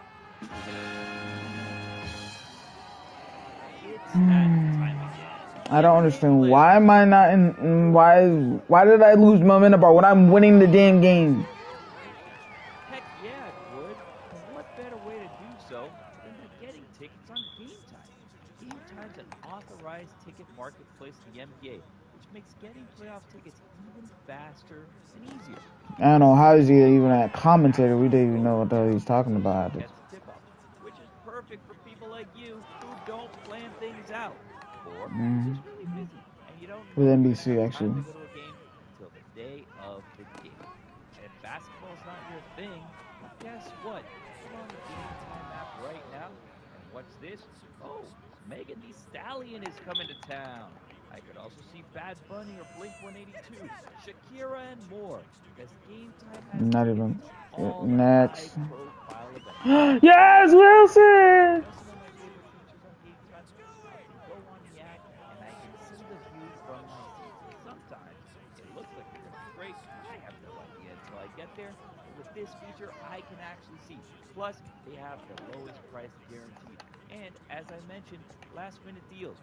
You can save up to 60% off buying your tickets last minute for sports, concerts, theater, and more. Plus, Game Time has flash deals, zone deals, all-in pricing. They've got it all, plus the lowest price guarantee. Or Game Time will credit you 110% of the difference. And at Game Time, you always get the Game Time ticket coverage. Your purchase is covered with the most flexible customer service policy in the ticketing industry. Take the guesswork out of buying NBA tickets with Game Time. Download the Game Time app, create an account, and use code DAN for $20 off your first purchase. Terms apply. Again, create an account and redeem code DAN for $20 off. Download Game Time today. Last-minute tickets, lowest prices, guaranteed. Don Lebatard. Gonna get some golf ASMR. Stugats. This is This is the Don Lebatard show with the Stugats. oh my god. Hey, what's up, Shooter? Well, I'm hanging in there. This Zoom stuff is really exciting. Oh, it is so nice to see you. Do you know, I know that you do this for everybody. He addressed Right there, I might be cutting. Christopher McDonald, and he's done a lot of other things, although I don't know if people connect with him as much as they do with the asshole Shooter McGavin. You played the asshole so well. I mean, in fact, it's rarely been played better than you, and I'm guessing that this reaction you're getting from us, you get all the time. People who are just delighted to see your face. Well, delighted is interesting. They love to hate the Shooter. I don't know why. I seem like a nice guy, but the character was so damn much fun to play. And working opposite Sandler and having so many great actors in that show, I can't walk down the street without people just going, shoot. I don't even know if they know my name. They just go, shooter, and they throw their guns up. It's pretty funny. Can you explain to us what the connection is, how it resonates, why it resonates? Because have you had another role that feels like that one where it connects with an entire generation? No, I'd have to say Happy Gilmore is the one that has What? been standing out. It's I forgot. crazy. I've been Jerks before. I forgot. Been Jerks and Thelma Archie Louise, Manning was but a she better had to go crew. over the cliff rather than come back to me. That wasn't good. So I knew I had to go out there a little bit. Yeah. But this was just so much fun with sports talk, and all the great lines they wrote, and we ad-libbed. It was just, it's just that people it resonates, and people love the Sandman. So everyone's watching this thing. I think they just threw it back on after I made a little faux pas and said there might be a 2 coming around. Then they stuck it on Netflix, and it was like the #1 show for a long time. So that was great. Do you Even though I understand? was 28 years old. Do you understand the connection? Like, can you articulate to us how it is It's that not. you had no idea that was going to connect there with Yeah. people, did you? No idea. No one ever knows. I think in a movie, you take your odds, you take your shots at it, and then you get test audiences and stuff. And I remember people enjoying it a whole lot when I went to the premiere 8 years ago at Universal. It was very well received, but you never know. No one really laughed at the Shooter so much, but they laughed at me for many years after. What would you say is your breakout role? Is it Thelma and Louise? Yeah. All right, let's try this again. Because the last time I played the Lions, It was a game changer in a lot of ways. It blew the doors open for a lot he's a of bust. cool directors to work with. Sorry, And, I hate calling people a bust, but man, Zach was. done before, and so many people turned it down. Plus, he's a creep because he hangs out with people who are milfs. Fucking creep. Pepperidge Farm Ridley members. Scott, God love him, had the vision and just made it sound so great to the ladies and to the cast. And, Oh, it's an alternate. It's a classic one game. of the All greatest right. directors I've ever worked with, because he is your champion throughout, and that is a gift for an actor. He just says, "You do you, man. You go and do it." And if he has any notes for you, he will give it to you. But he just sat back and laughed. Oh, remember facing our own boy title? I should tell And they people got he's CJ nominated for an Stroud Emmy as the for his quarterback role in this. as Marty on HBO's Hacks. It's very funny. It's in season 3, Thursday nights on Max. And last week's episode of Hacks was a golf episode. It aired the night after Netflix announced that a sequel to Happy Gilmore was in the works. Do you guys have for me the video of Christopher McDonald in a back and forth? I don't know what most people want to talk to him about or repeat to him, although he said, Wow. they just say Shooter. But let's have the back and forth. He was just such a great, pompous, rich country club golfer. He had the hair for it, the sweater, perfectly cast. No one else could play the role of Shooter. Here's a back and forth with Adam Sandler. Big trouble, though, pal. I eat pieces of like you for breakfast. You eat pieces of for breakfast? No. How much of this was ad-libbed? How much? I use that once a week, by the way. How much was scripted? On the first play of the game, let's To the go! point where I said, no. They left it in, which I thought was quite funny, because Shooter had no comebacks at that time. He got better later on in the whole stuff, Quit fraternizing with the help Gilmore to hit your ball, if you can find it. Hi, Grandma. Stuff like that. Just too much fun to do. Were you around for the Bob Barker scene? Rick Were you Meyer. in the presence of the Price is Right host when he fought Adam Sandler? That scene right there is arguably one of the most memorable. I was around. I was making a deal up on the hill with the great late actor, and we had What? such a fun time. And I stuck around to watch him do it. And the great thing about Bob No. Barker, God love him too, it was the fact that he said, "I'll do it, but I'd like to do my own." My own stunts. I'm a bit of a pugilist. And he's like, like this guy with, okay, Bob. And he did it, and it was so funny. And then, The Price is Wrong and all that stuff is just classic. All scripted, or Barker, did he ad-lib any of it? Did he throw in a here and there that wasn't in the script? I think they added a at the end. Price is Wrong, and he walks away, comes back. R.I.P. Steve On McMahon. Friday, you posted a pantheon of golfer mugshots. I'm not sure that's his Twitter account. No, I would actually like to ask, what are your thoughts on the parody account that has actually kind of Wolf. helped the legend of Shooter McGavin grow? And I assume a lot of people assume, just like Stugotz did, that you run admin on that account? You don't? That's a good question, and I just ran into him recently. I went to Cleveland. That's where I spilled the beans on the number 2 happening. All I did was see was the front page. But anyway, The worst for the Commanders. He's a good guy. He's very funny. Jason Campbell. He's the worst quarterback in Commanders history. Really. But 87 gajillion. It's not RG3, the worst. It's he's joined the club. He's a funny guy. He gets What? He out, helps his family out. They get back, and I I talk to him from time to time and say, hey, let's do this or let's do that, and he just takes it and runs with it. He's a pretty funny guy, so I'm all for it. What can you tell us that people do not know about the shooting of Happy Gilmore? Any of the behind-the-scenes stuff? You had no idea. like a book and mixed up. See primary receiver routes, reaction, coaching camp, and receiving improper between what hot it is you guys routes. actually achieved, and sometimes that stuff swings and misses, and you have no idea whether it's actually going to work. Yeah, It's pretty how it's 7 o'clock in the daytime. Experience. There was a little ad-libbing and a little barb throwing and things like that. And first of all, I had no idea why they call him Shooter. And I thought, I know, I'll get off the tee. No, that's stupid. That's what Gilmore does. He hits it like a monster. I know, I'll pull the guns out and I'll make this thing when I make putts or stuff like that. And that's what stuck. And I did ask Dennis Dugan, our great director, to say, I said, Dennis, I know we're losing light and everything, but please let me make this putt. Don't let it roll into the ball roll into the cup with the let me put it in the hole, put it in one shot. And he said, all right, McDonald, I'll give you 5 tries. And I think that was try number 5 because it flipped out. And it was on a botanical garden because no self-respecting golf club is going to let you, drop a tower on their greens. So we just basically we did that and it went in, and then I just added like crazy. That would be a good shot. That baby. It was just too much funny. I did throw my putter too. I don't know. It could have hit somebody and hurt somebody, but I was just in the zone, and then I think I threw it over their head. Thank God. Because the finger guns were so perfect at just giving off just total condescending arrogance. What were the rejected things that you went to in the mirror before you chose the finger gun? Because I can't imagine anything coming close to the finger guns. No, I just think there wasn't much of other choice. It was basically the finger guns or high sign. I don't know. The fingers thing was Shooter all the way, and just to do that and pop it out each time and like that is just too funny. There are bobbleheads made of the arms going up and down like this now.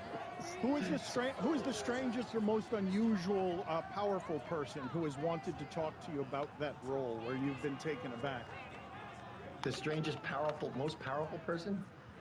Rich Eisen. He's pretty powerful. I love him. He and Sandler are good mates. We just we talk about. We kind of dropped the idea that it might be happening. But this is many years later. I guess it's got to be in. I don't even know anything about the script, to be honest. So, is it the senior tour? Is it the Ryder Cup? I don't know what they're doing, but Tim Hurley and Adam are working at it. So.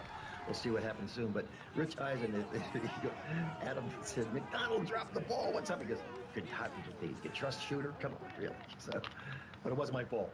That's all I'm saying. Stugotz was disappointed. Rich Eisen, there has to be someone bigger. He wanted someone better than Rich Eisen. Stugotz was palpably disappointed by that. I'm better than Rich Eisen. Come on. I was just saying it. Come on. Football podcast of the year, 3 years in a row. What details of the plot can be... That's awesome. Thank you very much. You know what? Really? You gave up a fucking touchdown to a fullback? Come on. And he hitting the dugout. Details of the next Scott Turner? Who the fuck is that? of the plot can you share with us? Anything? This much. Zero. They tell me nothing. They know I spilled the beans a little early, so they keep it away from me. I can't wait to read it, to be honest. Like I say, they're working at it right now, and I know that Tim Hurley was down at the PGA. Oh my God, what was that? Great golf or what? Amazing. Yes. My favorite, great golf. It took my breath away. Shot after shot after shot. These guys are monster hitters and insane putters. It was just. If you didn't like golf after watching that, you don't like the game of golf. You know what I'm saying? I mean, you wanted to make your own putts. Oh my God, are you fucking serious? But since then, come on!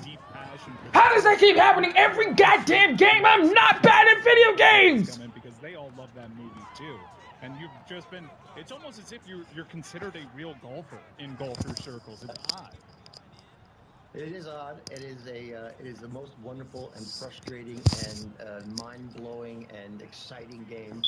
I've played a lot of sports in my day, but I didn't get into golf until later on in my early 20s. God damn, I'm tired of this shit. It's a game I love to play. I mostly do it for charities. You know, it's great. We raise a lot of money for St. Jude's with our friend Patrick Warburton. Helping kids out that are having a hard time in life. It's nothing better than to get together and do it for a great cause and raise a lot of money to save those things. But for the most part, it's just I get new clubs. I've got I hate carrying my clubs because the original clubs were stolen off of a plane. I couldn't. Oh, come on, really? So I got really bummed. Really? So nice enough to send me another set. You can't be fucking serious. I have Callaway's up in the mountain. You know, it's good. It's good. I'm losing to the fucking Lions. You can't make this shit up. What a question. People ask me, you really golf shooter? I go, I can play. I bet you're good. I bet you're good, and I bet you don't want to brag now, but I would love to make you our golf correspondent. If you just want to analyze what happened this weekend, the genuine passion, the radiance that emanated from you talking about golf, please, the stage is yours. Tell us everything that you loved about this weekend that included the world's #1 golfer being arrested before a round and doing a stretching in jail. Yes, how insane was that? I love the guy. He's fantastic. I was rooting for a lot of people in that. JT had some insane shots. He chipped out, I think 3 or 4 times he chipped out of the sand. Unbelievable golf. And put it in. Anyway, so the whole Shuffler thing was terrible. I'm sure he'd like to relive that. But he had his own. I could see where he was doing. It was kind of a shooter move to go right by the cops, wasn't it? Yeah, it was to drag the cops. That was But I'm sure he'll live it down. It was just one of those moments where I gotta get. Yeah. So anyway, I don't want to get in trouble here, but I love the guy. I love the top 5-6 players that just came in. How about the Irishman that comes in and just starts killing it on day 3? Jay Lowry, yeah. You've got to be fucking serious. 5 years old or something. Just boom, and then putting it like crazy. I was just most impressed. That was magical. I sat there and I watched it going, oh my God, this is the most insane golf. And I got to say, my boy is Rory. I wanted him to get up there a little higher. He got really close. I think he was 11th the last time I saw him. It's hard. The game is hard. That's all there is to it. It takes a lot of luck, a lot of good little hops, a lot of good breaks. And we saw the whole gamut of that in this U.S. Open. It was just brilliant golf. Before we let you go here, and I will remind the people, Hack Season 3 is streaming on Max now. The interactions that you have had with professional golfers that come to mind? It's just embarrassing. I'm losing to a mediocre Lions team. I'm the defending champion. I'm losing to the Lions. Oh my God. PGA Tour 2K and you can't make this shit up. A friend, and he's just a great guy. And man, did he have a round? Well, again, 4 rounds that were amazing. Mr. Finau is an amazing guy. He came up to the tee, and I was announcing at the tee that time. It was the Houston Open, and just one of the great guys. And he starts to do his lineup on the tee. Mr. Finau, and then he comes out and does the whole Adam Sandler, Happy Gilmore dance where he's going to go up and smack it. It was so funny. Crowd loved it. We just have a lot of fun together, and they're just great, normal guys. And of course, Tiger, I got to interview him. I got to go down to Medalist at his home course, and one of the nicest guys in the world. We had a blast together, and it's thanks to the company PGA Tour 2Ks. They're just killing it, and I'd love to be a part of it. So. I just got that thing done where you stand around and you get all your things that they're adding me to the game so you can play as shooter. By the way, all bigger than Rich Eisen. Christopher, it is good. It is good seeing you. Thank you. And just last question on your way out the door. How soon into filming did Sandler choose that as his golf swing off the tee? Was that immediate? Like, was the whole movie built around just that? You saw his very first scene when he knocks the neighbor off? Yeah, that was day one. So he knew what he was doing. He based it on a friend, I think, from high school who was a great hockey player. I mean, You gotta be serious. He's fucking whacked the ball, and that's how the whole Happy Gilmore character came along. So he was working on it for a long time. He's very good at it. He actually really can send it out. No. So that's when he challenged me back in the day, and I said, "Button for the dough," which was really funny. That went kind of crazy viral too. Are you in with being our golf correspondent? Because an Irishman who's putting where he goes perfect. That's what we need. That is what we need. Yeah. We do need that kind of expertise after all the majors. There's no truth to the rumor that you're actually going to play in one of the matches, right? Because that was a hot little internet rumor for a while that you'd be paired with a PGA Pro and Sandler would be paired with a PGA Pro for charity. Yeah, I heard that it was going to happen, but I just think it's a lot of so. I don't know. I know sometimes that stuff just shows up and people think, yeah, I'm going to play with Nicholson. That's why you're a relevant announcer, Acho. Sam. Both you and your brother say some of the dumbest shit on TV. Like, why would anybody give Trevor Lawrence a contract extension? He's not even that good. The only reason why. Really? We're losing to the Lions? Are you fucking serious? Anyway, the only reason why Trevor Lawrence is even relevant is because he's playing on the Jaguars. Like, unbelievable, just unbelievable. 5-iron, huh? Well, you're fired. Since the dawn of mankind, we've cooked our food over an open flame and debated the best way to grill. One thing not up for debate: grilling and beer all Wisconsin. 96 calories. Wisconsin. 96 calories per 12 ounces. Hit the fucking You're listening to DraftKings Network.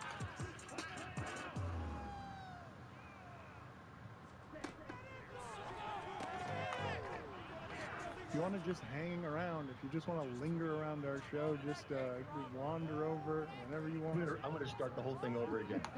Thank you, guys. Again, appreciate you. See you later. See you later. I can't. We can't. Whoa! At the end there, jeez.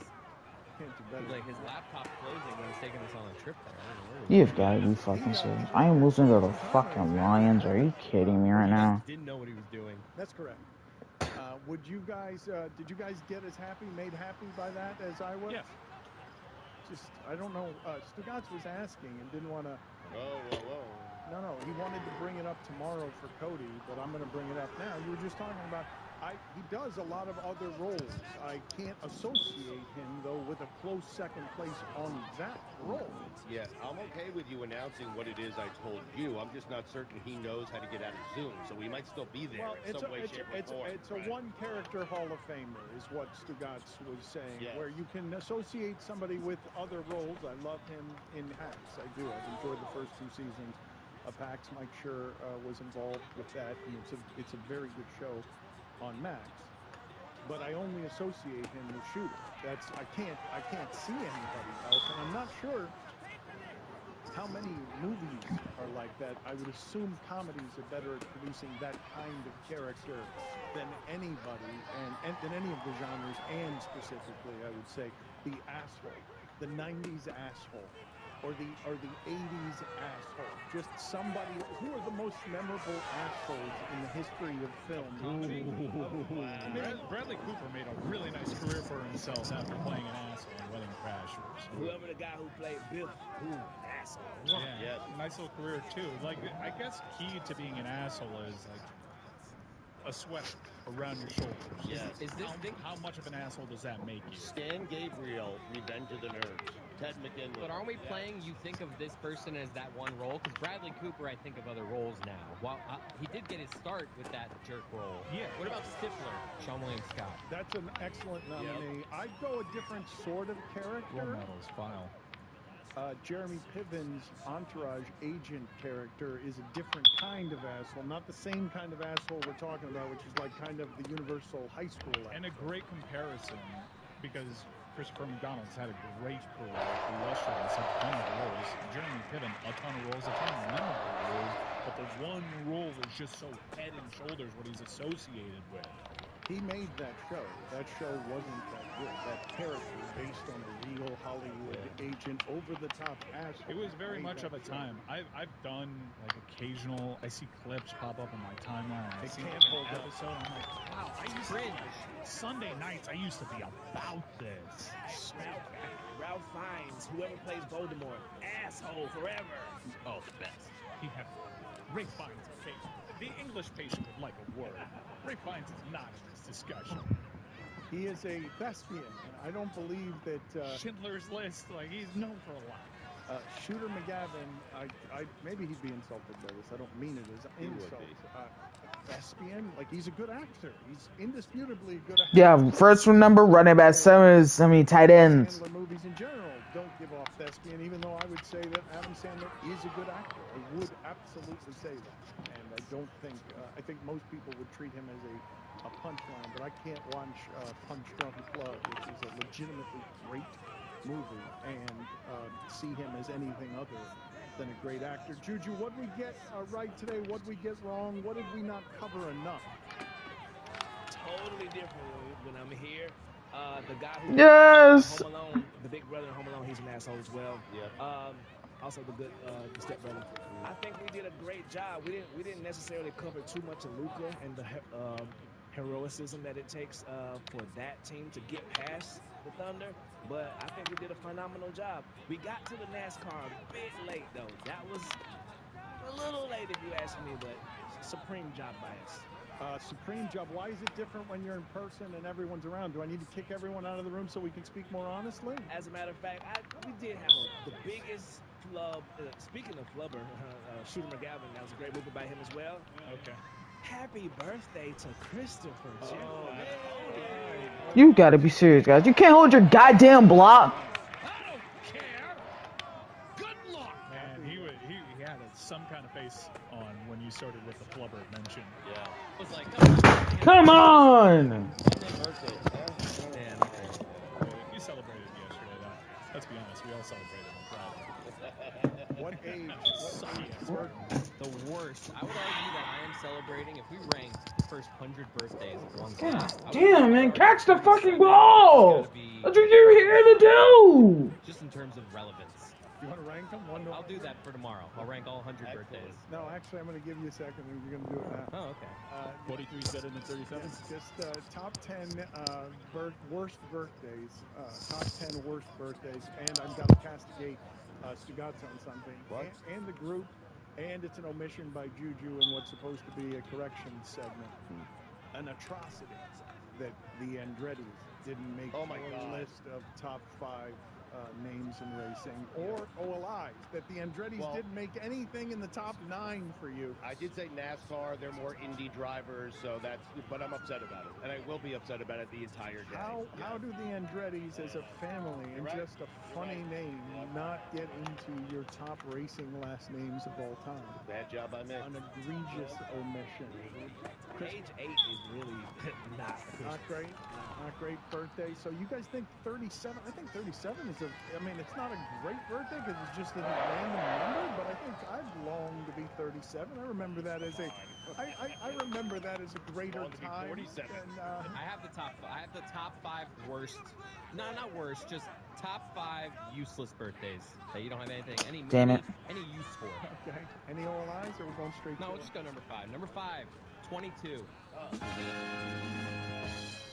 It's like the year after the big one. It's just like, what are this? Yeah. Nothing changes. Trying to repeat. Number 4, 33. These are too young. These are great years. What are you talking? No, because once you get into the 50s and 60s, you're kind of celebrating. Like, you're just happy. Oh my God, I made it. No, you're not. Still here. Dan and I are yearning for her 33rd birthday. No, you're not. I talked to somebody the other day and forgot whether I was 55 or 56. That happens. First time.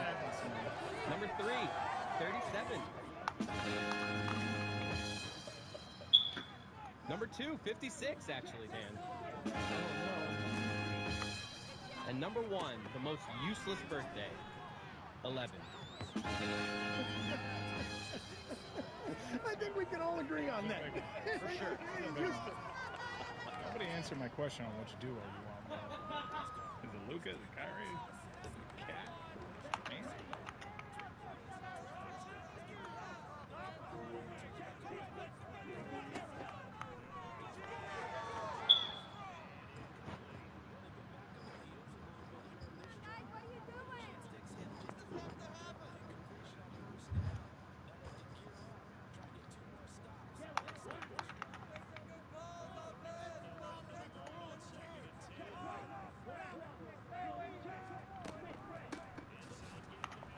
Nigga!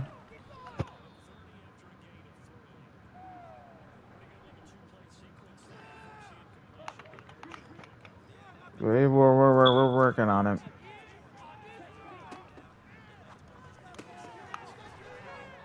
You're fucking serious right now.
Are you fucking serious?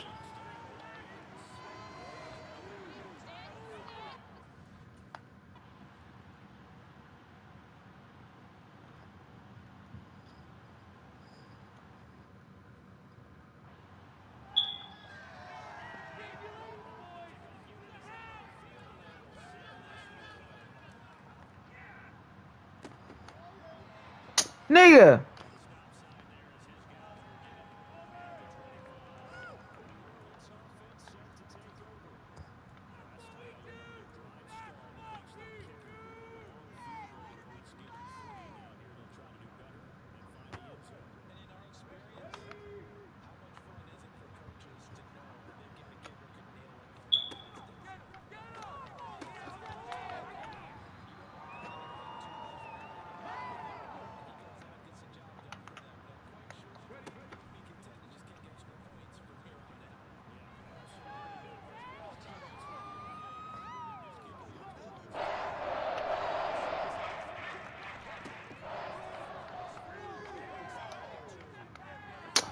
for the ball!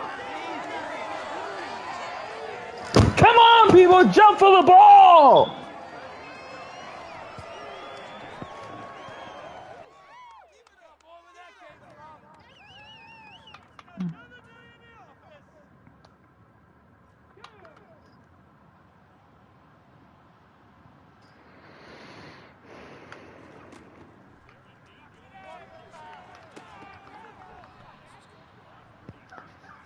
Fuck him.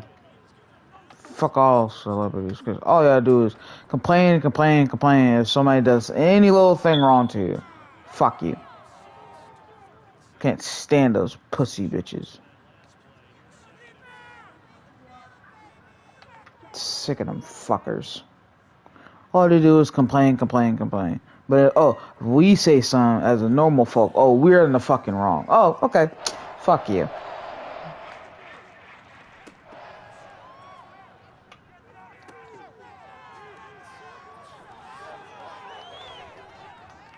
Thank you. Fucking finally. This shit is embarrassing.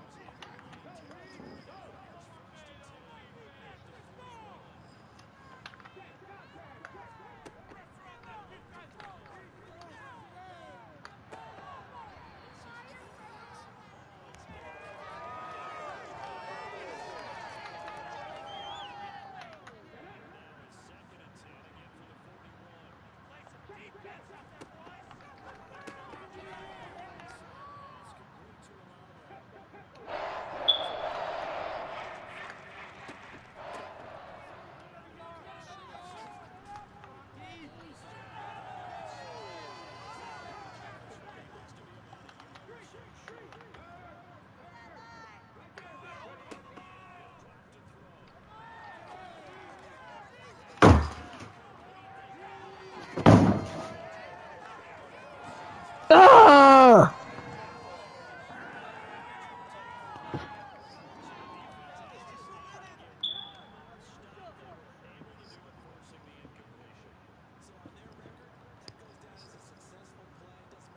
Yeah, okay, I know. Damn. Why do I keep sending all these damn emails? Stop sending me all these junk emails, damn it! God damn, man. This shit is annoying as hell! I don't work for any of your companies. Stop sending me all these junk mails!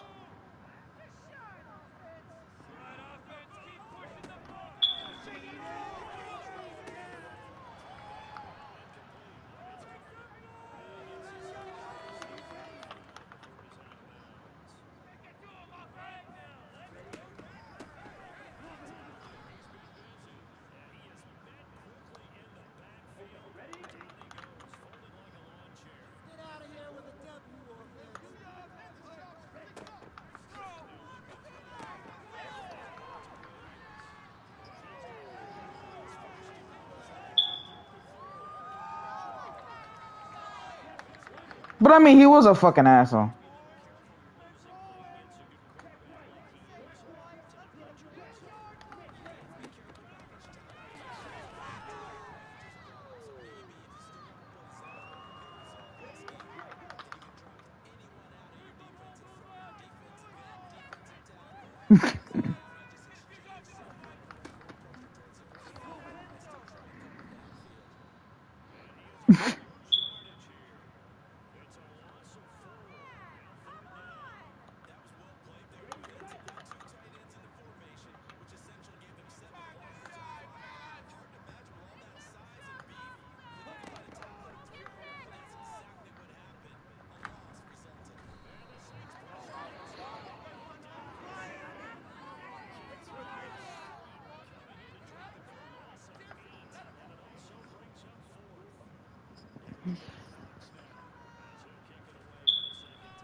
Yeah.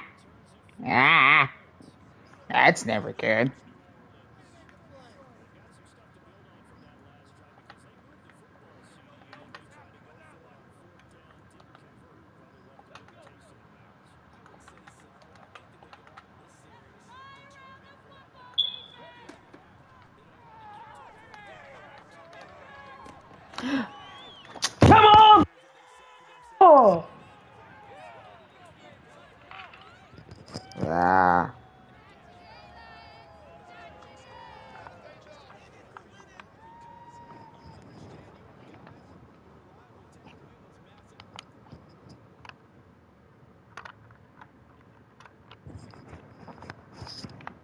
Okay.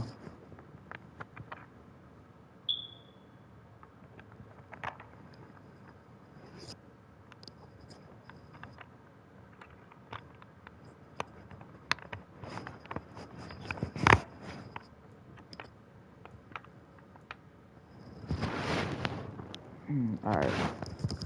Alright, I'm done slamming shit. I'm done with that. Nah, I'm not trying to break anything.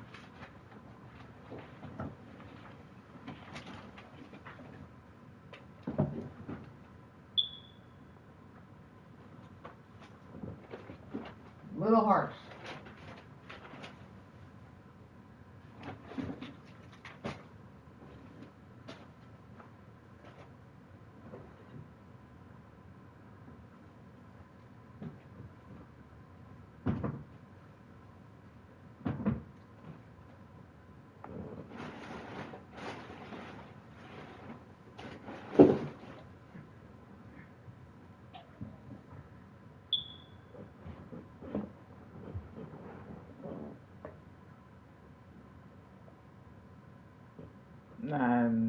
Nah.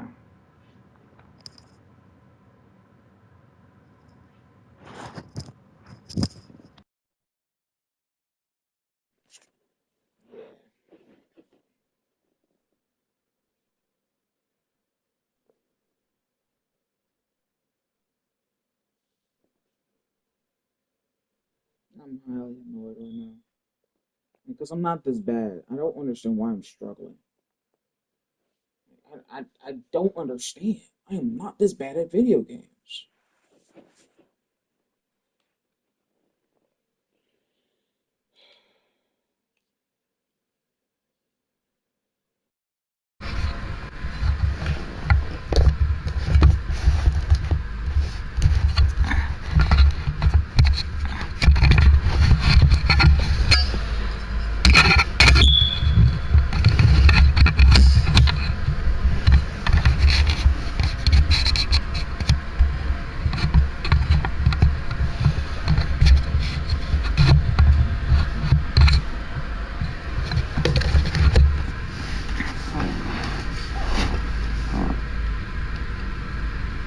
Okay.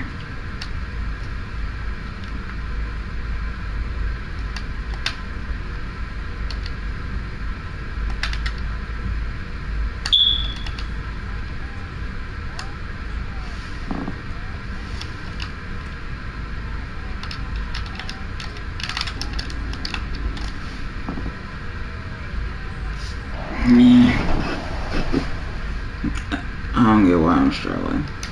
Ugh, fucking hell. I'm annoyed. Ugh, so annoyed.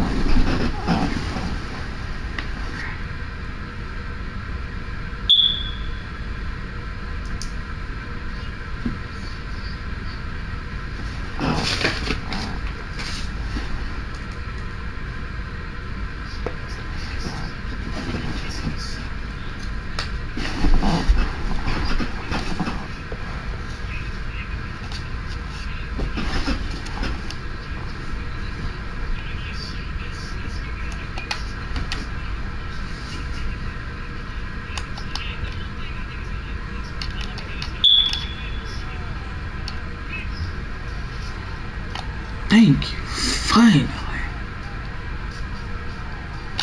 Takes it all the way home for a touchdown.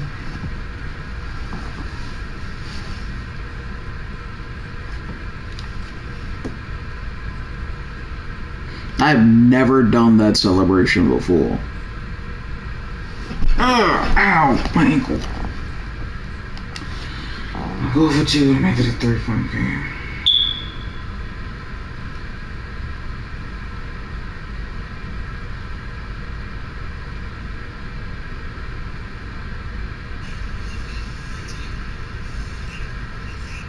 So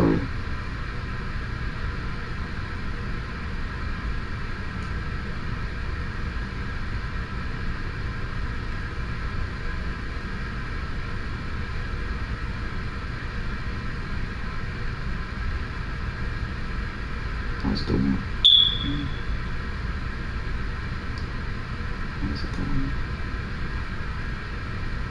51.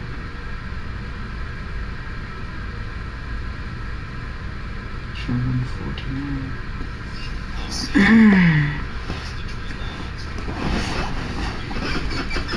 Okay. Alright, settle down. Let's get it.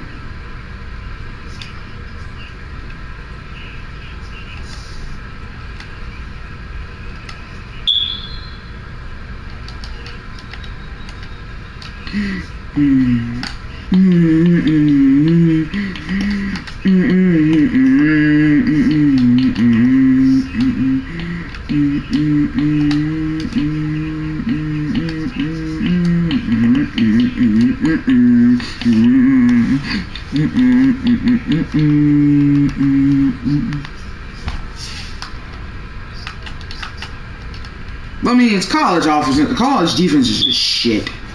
And it's not even the players' fault. It's the coordinators don't know what the fuck to call. And they make the players look terrible. And I forgot, this was the same week of the Saints-Giants 52-49 game. Oh, man, I can't wait to see that one. That was going to be coming up next, too, on this playlist. Oh, I cannot wait. I just had to hurry up and just pick a play so it didn't auto-pick.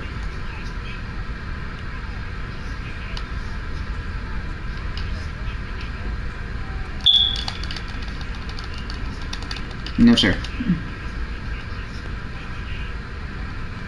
I'm doing the quick click-ons so I can get the specific animations I'm looking for.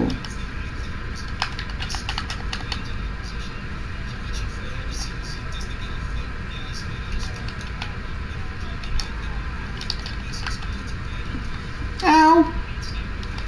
Yeah, that's exactly what I get from complaining so much.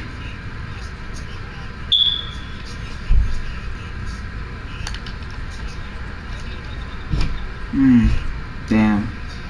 You've got to be shitting me. No, it's not the play call I wanted.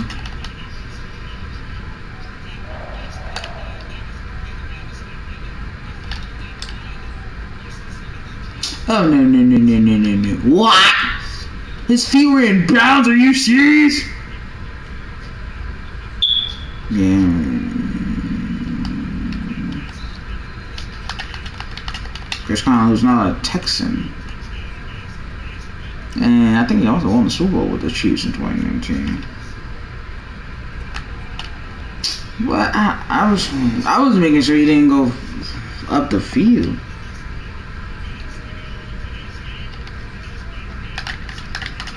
I'm sorry, I couldn't deal with people in my ear like that and be like, you gotta do this. I'm like, make sure you get us on the air. And I'm like, I understand, but shit. Oh my god. No. How am I getting hawked?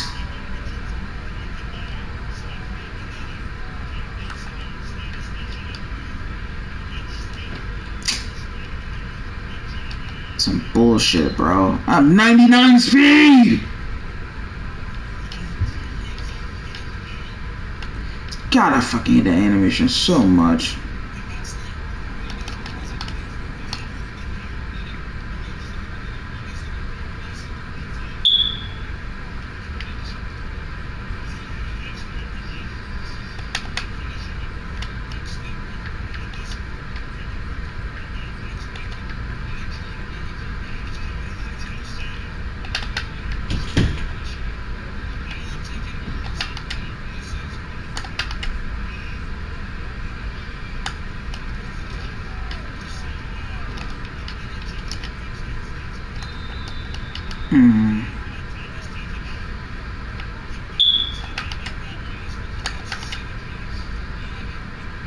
See if I can get Harty involved, but I don't want to throw a pick, so I'm just gonna dump it onto Olave.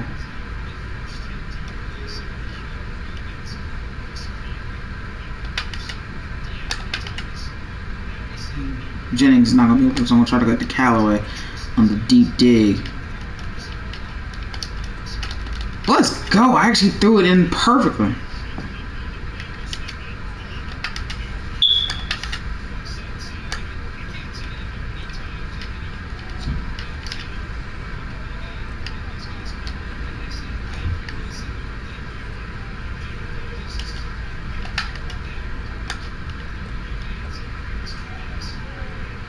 Get out the block!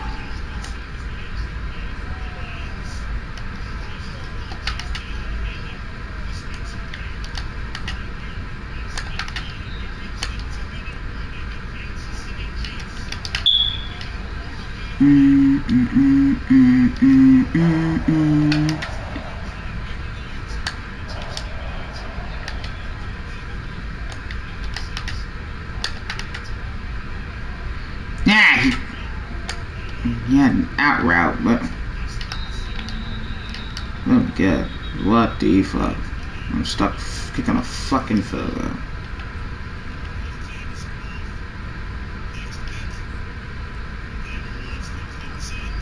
Ah!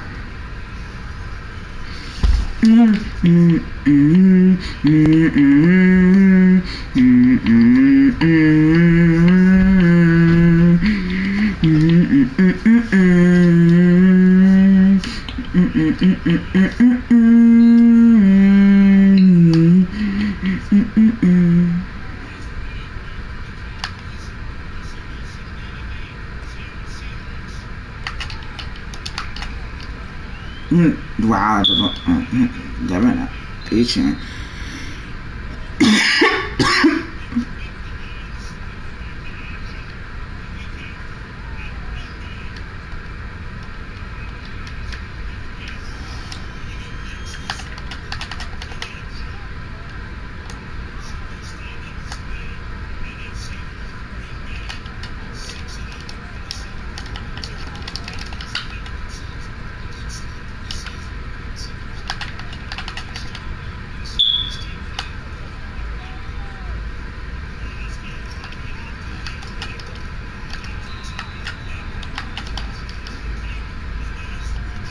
I should have called timeout. I could have had the last possession. But as soon as I get the ball for the second half, I can easily make it tie this game again.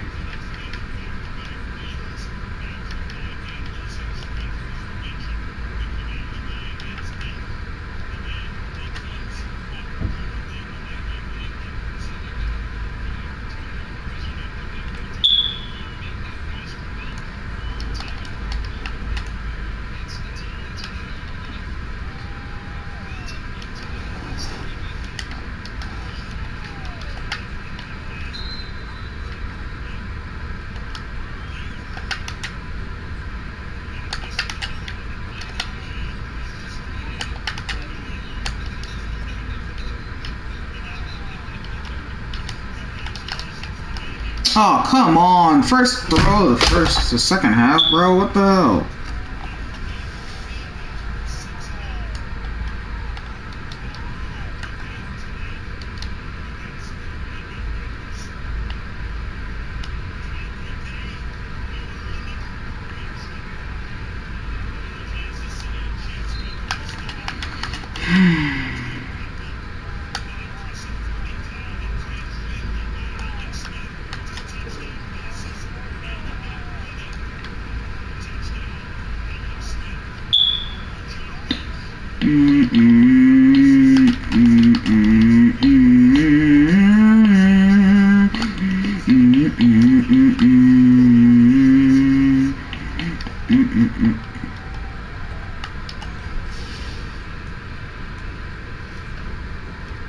Cardinals, Browns.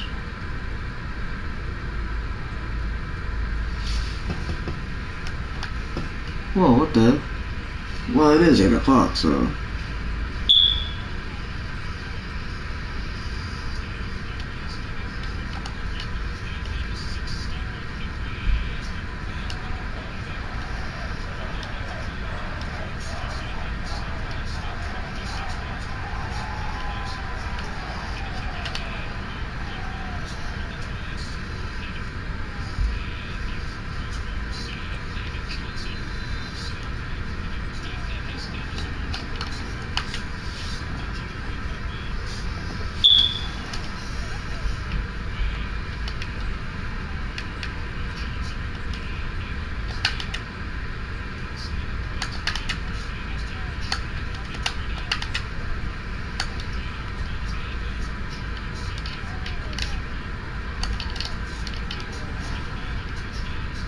You're serious.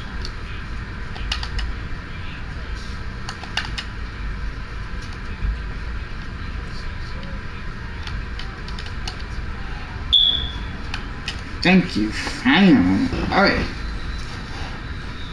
Really? Pursuit speed? Why does it glitch like that?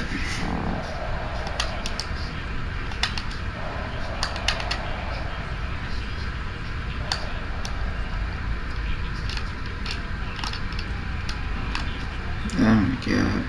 That is not the way I wanted to do that.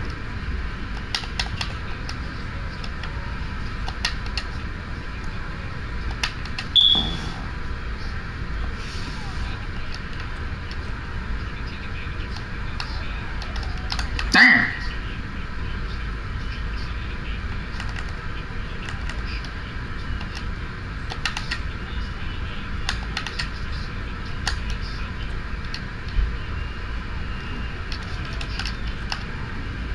Thank you.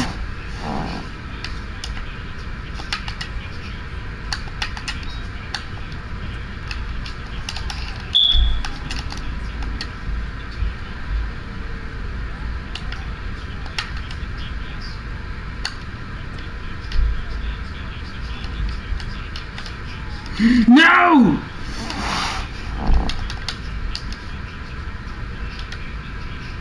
That wasn't a groove, damn it. Let's try Jennings.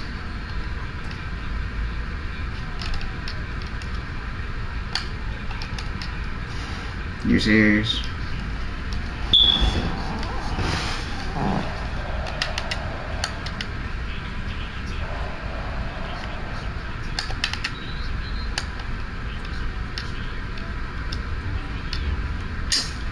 Bro, what the fuck, bro?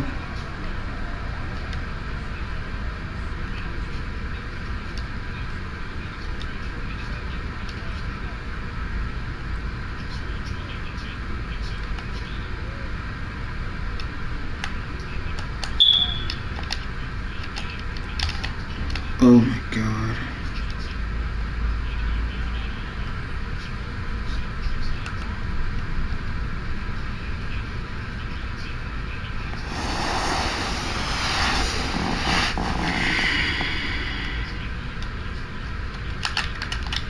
Shit's embarrassing, bro.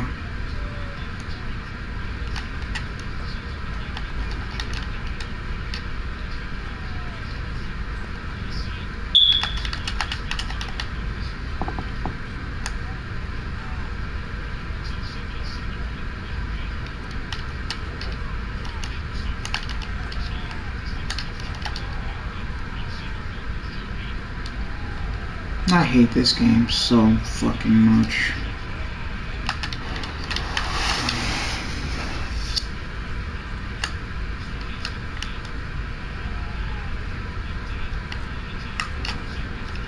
Thank you, fucking finally.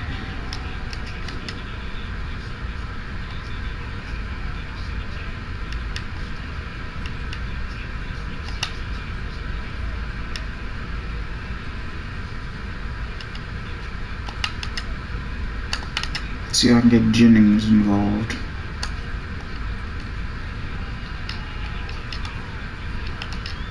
Oh my god. This is supposed to be a lot pass.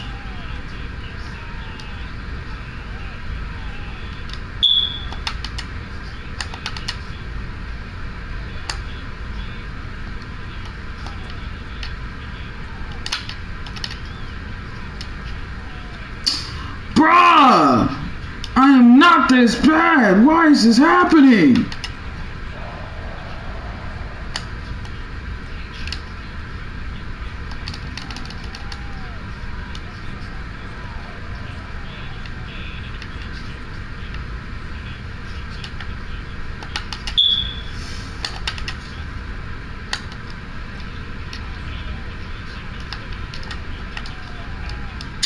Bruh, what the fuck?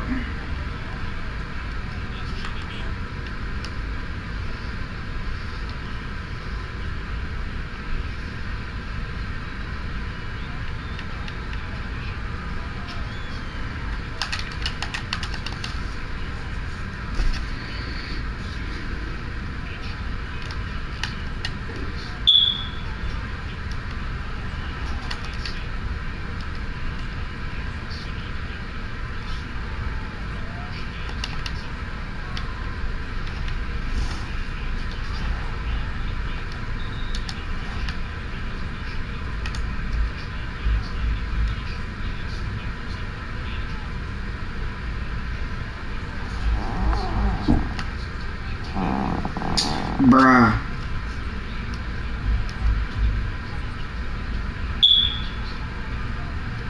I don't understand why that keeps doing that. Every time I try to run, it doesn't do that. And it really pisses me off because I'm like, bro, why do you keep doing this?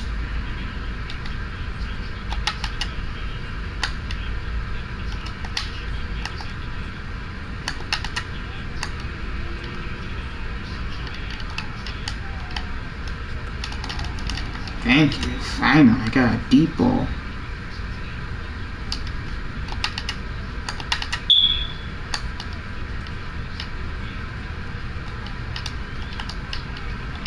Bruh.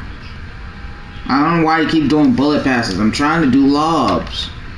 Or a touch pass.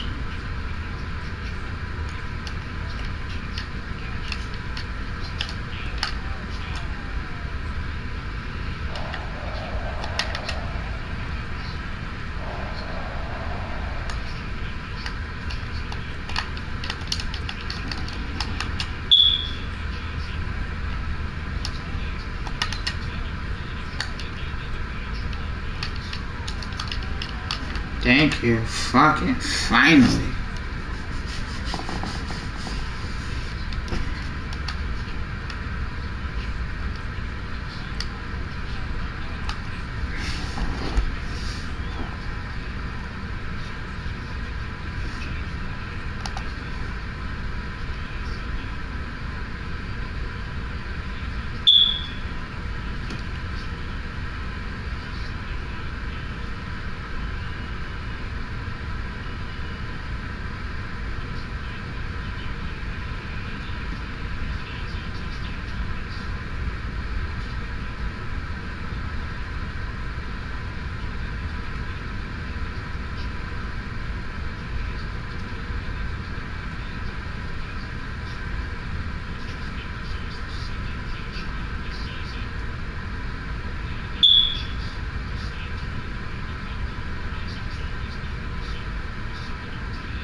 Why are they having the Tigers and Royals?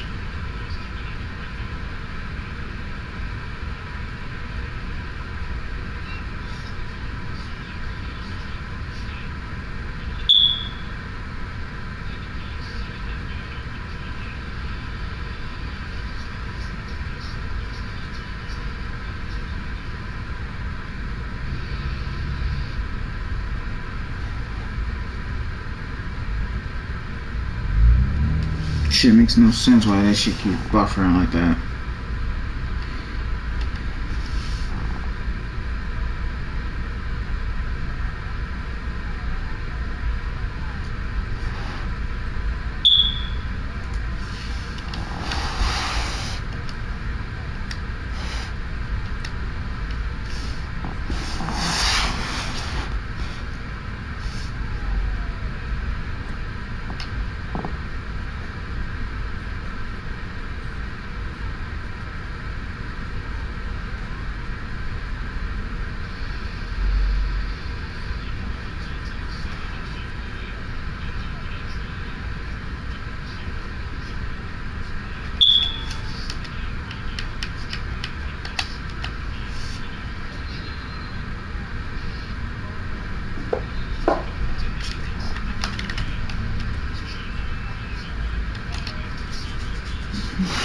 Never got a true chance to show off his big leg that he has. Now he has a kicking camp. That's about it. That's all I mean. He makes money nowadays. Evans! 30, 25, 20, 15, 10, 5. Touchdown! Yeah!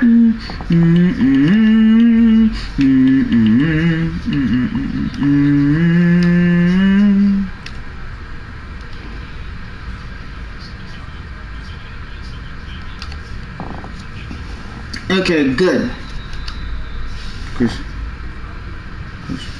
It's Raphael. I mean, come on now. You know she's not gonna miss her first home game. Come on now. And it's on national TV. Come on, she didn't. Ah, shit. I need the Falcons to lose. And they're losing, so. Gabe Davis.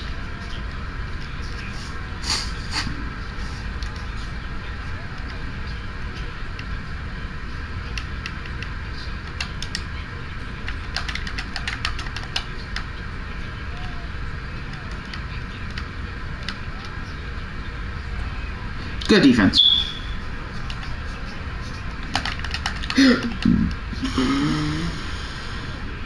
I need more and more people to watch my videos so that I can get up to 1,000 subscribers so I can make money. Yes, Lattimore! Just a bad read. 20, 15, 10, 5, and a toddy! And a toddy! Let's go! Also, like and subscribe my videos, everyone.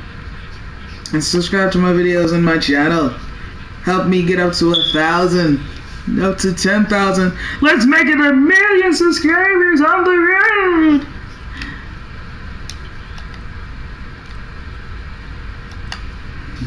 After being down by 14 points, came all the way back to take the lead.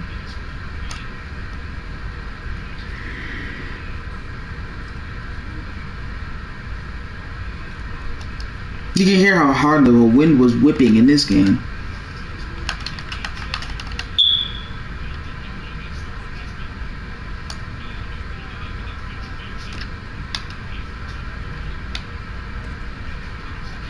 Hey, look, I'm Williams. If y'all can't cover anybody, that's y'all fault, not my fault.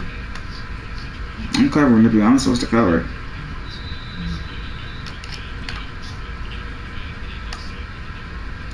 Now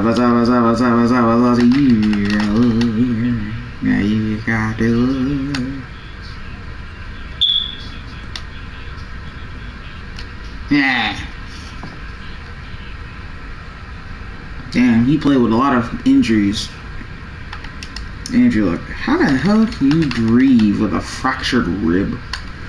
The only thing I've ever done was have sore in my ribs.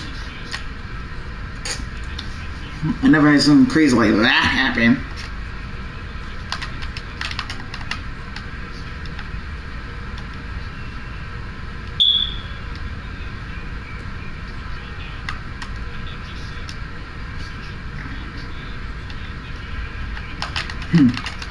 Jim Dre.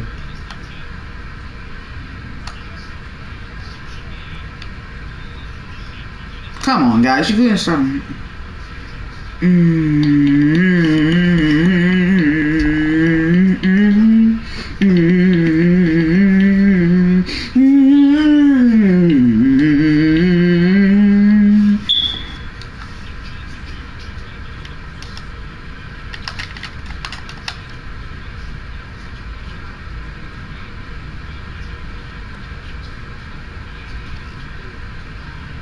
Good defense, guys. Good job. Good job. Good job. Sucks that we gave up 100 yards again. And 400 yards passing to a auto-generated character. No, sir.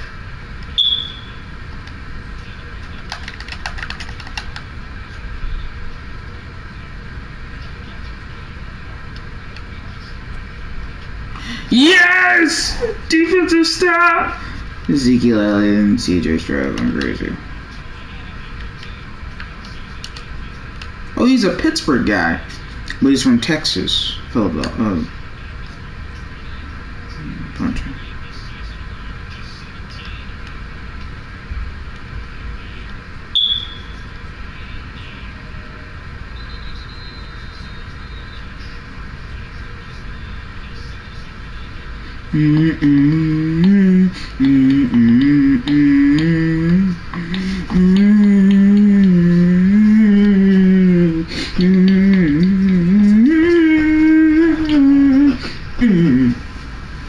Fuck out of here.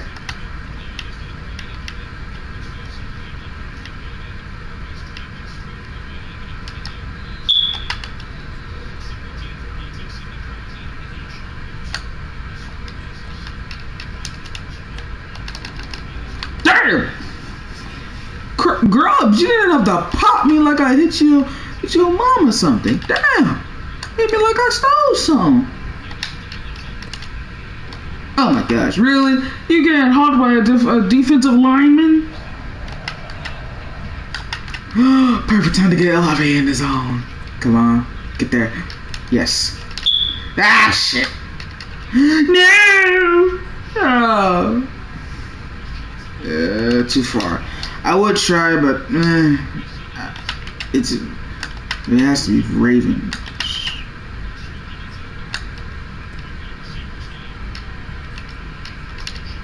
Yes, sir. Yes, sir! And Antonio's in the zone! Yes! 3 for the price of 1! Yes! That's why the only reason why a lot of people didn't like Michael Floyd is because the fact that he never could catch the ball. It made no sense.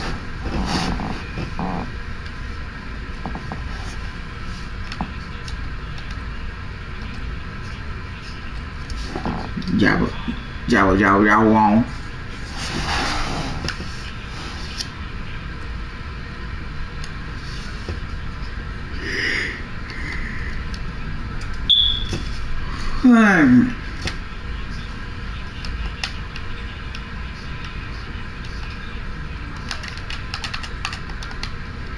The paralyzed mic got hit.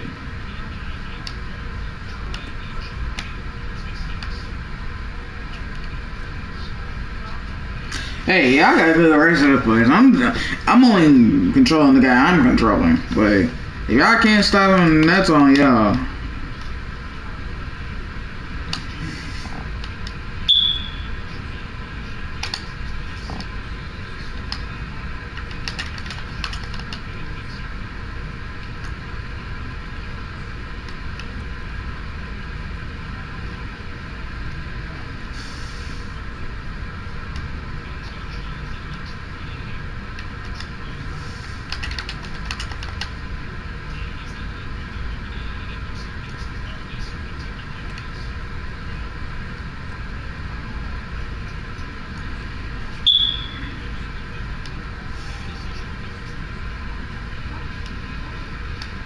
End of the first quarter. Actually, no, third quarter. And I lost track of time.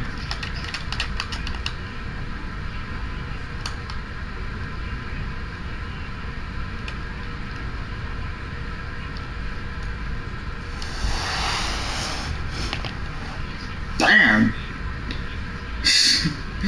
Tampa Bay is beating dog shit out of Atlanta, which is to be expected, but damn.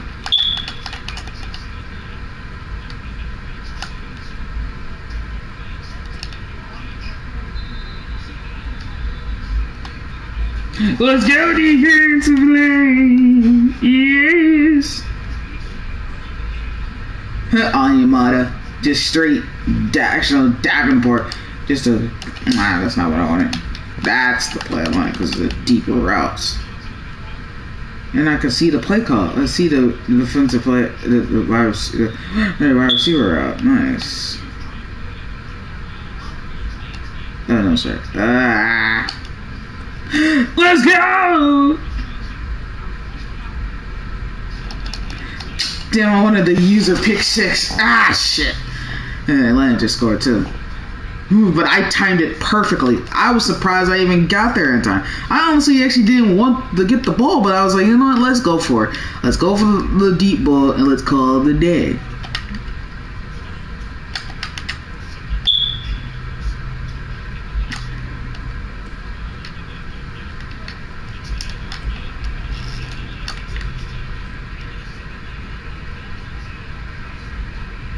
$45, 40 to the 35, to the 30, to the 25, to the 20, to the 15.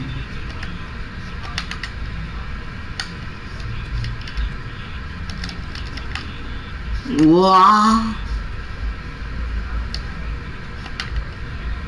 Oh yes, sir.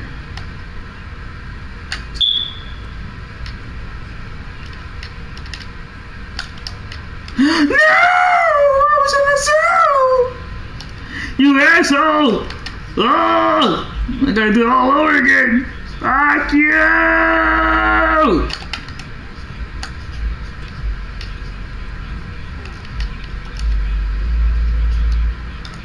Bruh, how is that incomplete, bruh?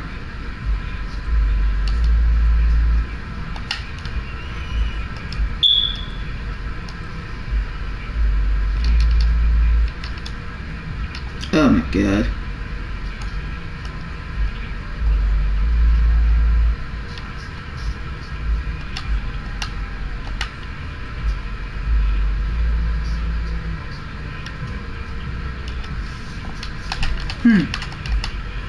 Chris Cole, you trust too?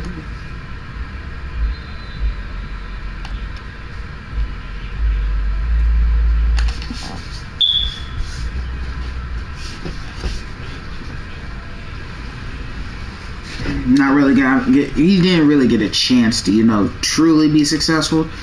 But no one's surprised. I love the fact they just keep having me on the same guy.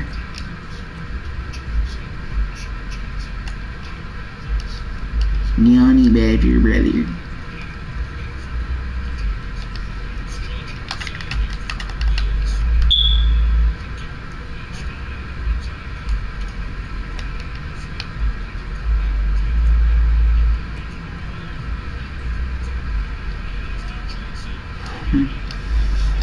Motherfuckers were struggling with that guy.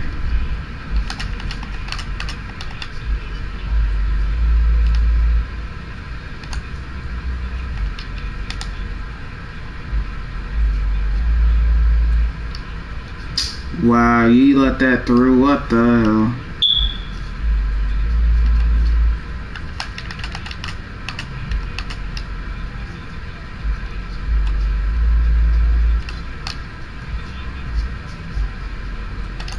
Really? 40 points to the Lions, really? And Hawkinson again. Oy. Oy, oy, oy.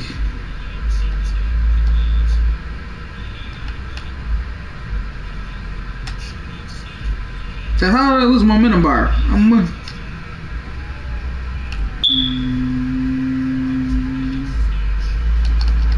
Get ow!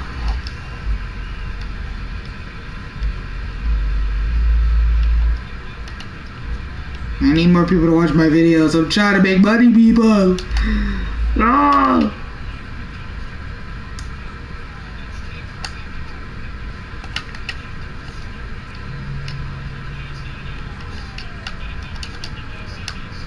Wow, what a catch that was.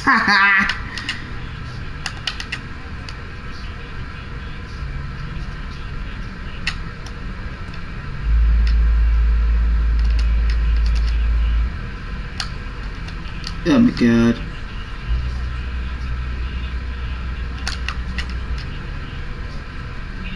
You gotta be shitting me. How do I lose momentum bar when I'm winning the game?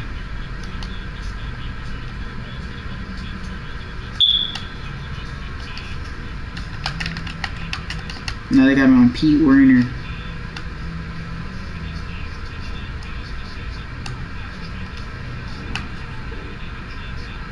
Yes, sir. User sack.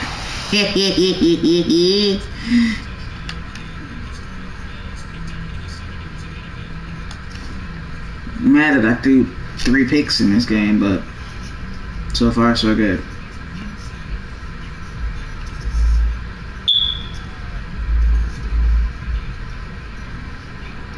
How? How was I hooked? How?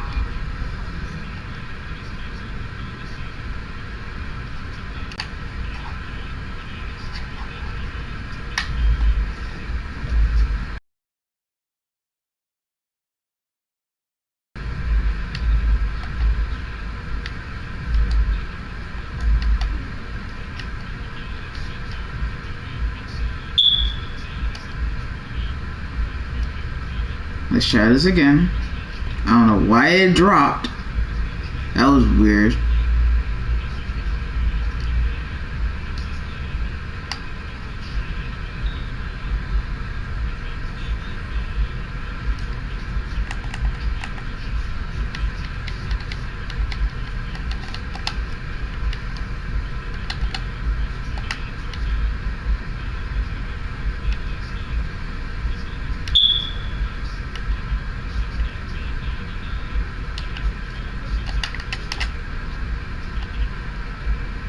Great, and I gotta start all over trying to get people in the zone. Fucking great.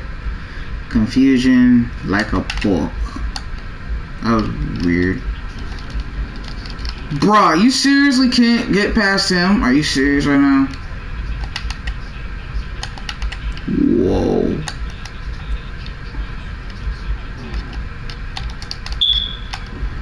What?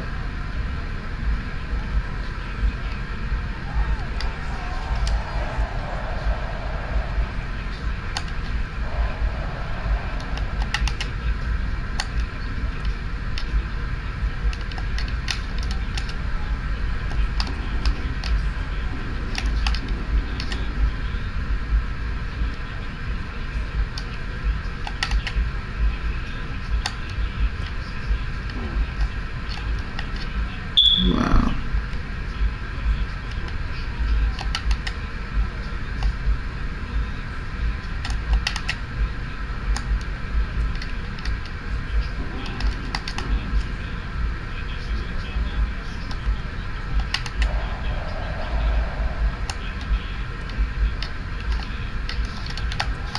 Thank you.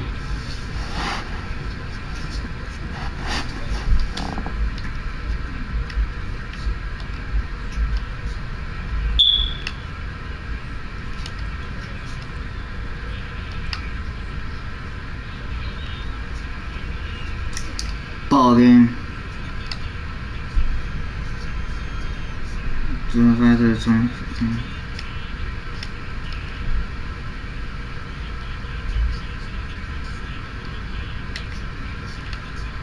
Gave up 45 to the Lions. Not cool.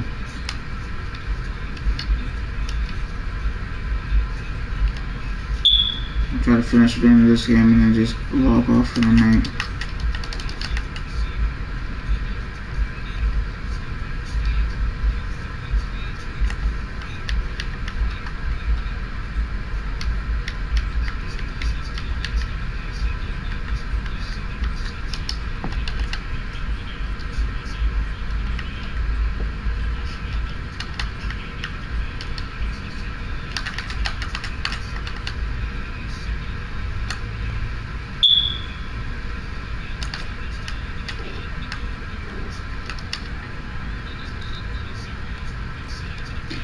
You're serious right now. 500 yards to CJ Stroud, really? 88 yards, really?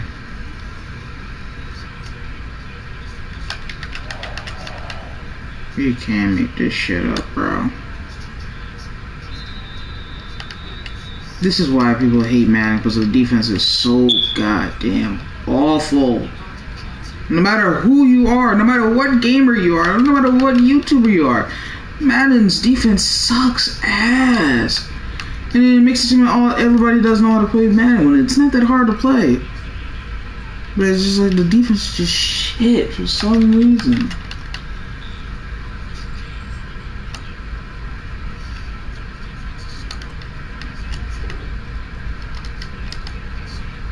Great. Just fucking great. I'm losing momentum, bro. Even though I'm winning the game. Great. Cool. We'll just let that slide.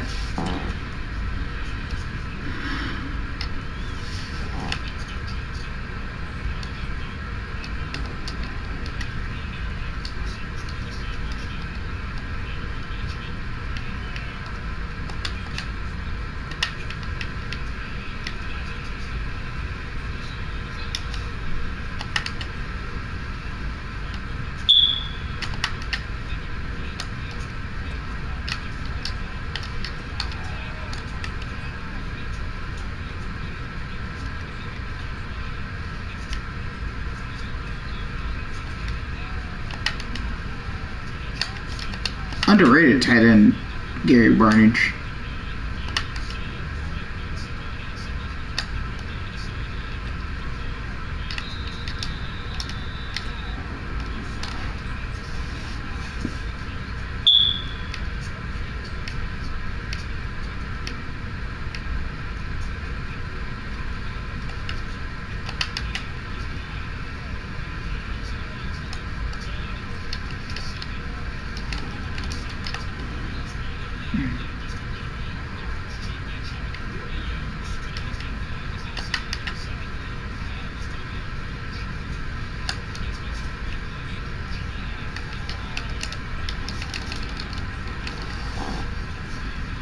Another first time, pretty much put this game out of reach.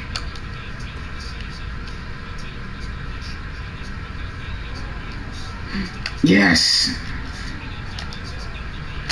Hit the daddy, baby! Solidarity time.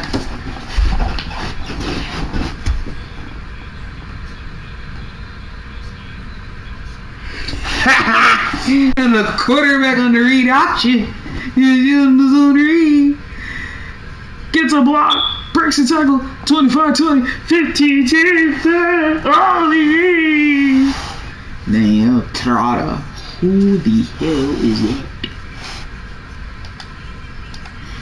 I'll bring back the classic version of the kicking meter because I hate this button thing. It feels better just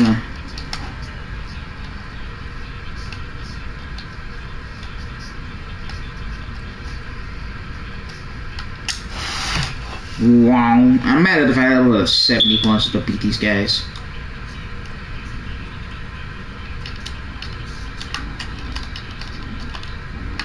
Alontae Taylor. First time we even used him today. Give up ball. Yep. It is mysterious.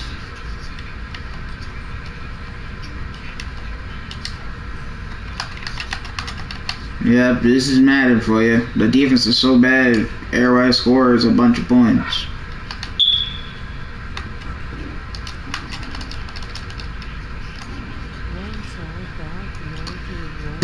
Wow! You think that score's crazy? The most recent time I even played these Lions back in the 2 seasons ago, I beat them 138-60.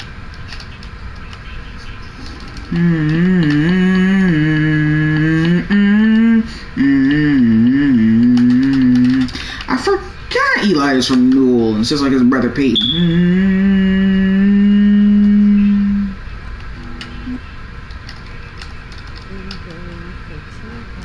It's not physically possible to score more than 160 points because there's only 4 quarters, even if you're going to overtime.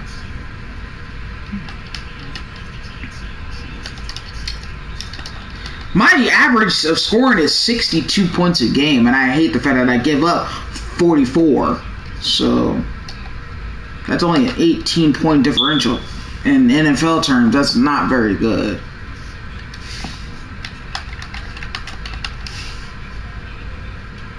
I wish it would show physical highlights of the other games, or even a live look in to the other games instead of just not even showing.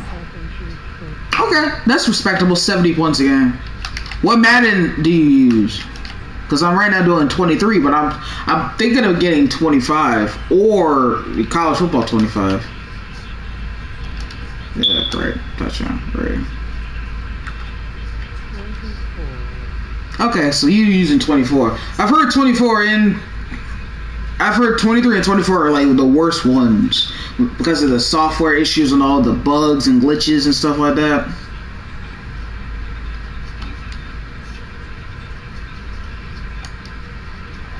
Yep.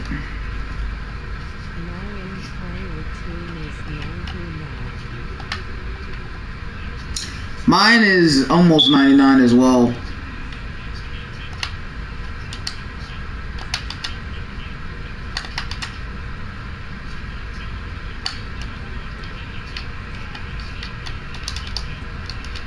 Got my boy John Johnson over 1,000 yards receiving. He needed 35 yards to do that. I just got him those yards.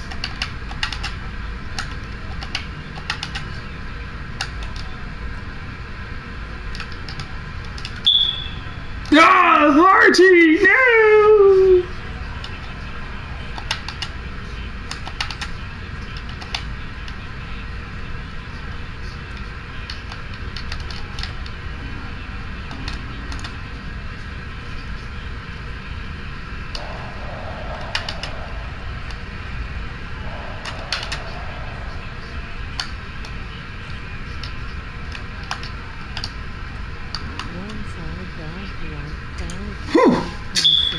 Literally the previous season, I had mysterious 6,185 passing yards, 66 touchdowns against 71 interceptions, with a completion percentage of more than 64%.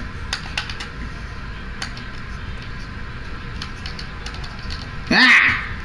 I should not have thrown that one. No! Why am I losing momentum bar? I know most people actually watching. I'm happy. More and more people. I need more. I need more people watching my content.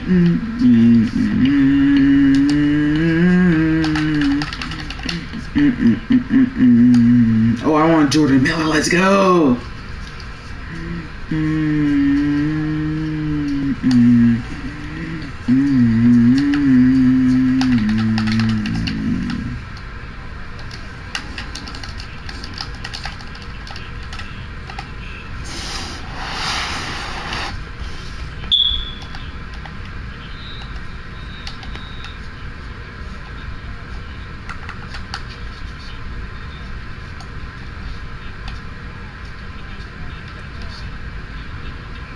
Who cares? They can kiss my ass while I fucking get. Oh, I almost had it. Gave up 6 touchdown passes. Not happy. But I got the dub. So. Completion percentage 70%. Let's go. But 5 interceptions, man. I gotta stop throwing picks.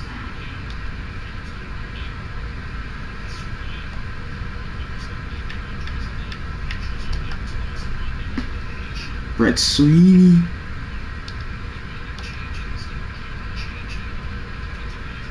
Back-to-back wins. 3 more road games before the bye week. Good lord.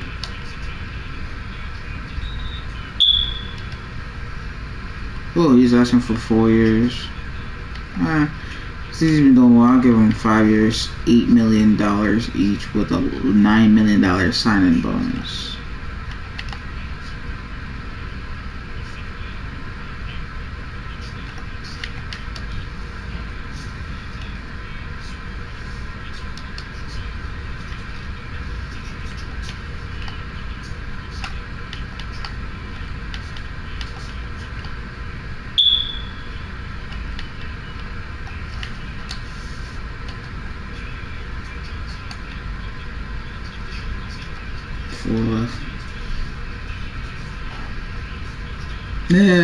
Shit. You're 6-4.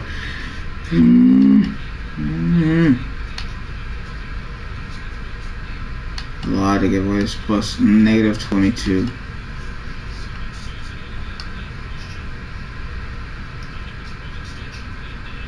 Gilbert Dolphin.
Okay.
You know, Huskies are not superstar worthy.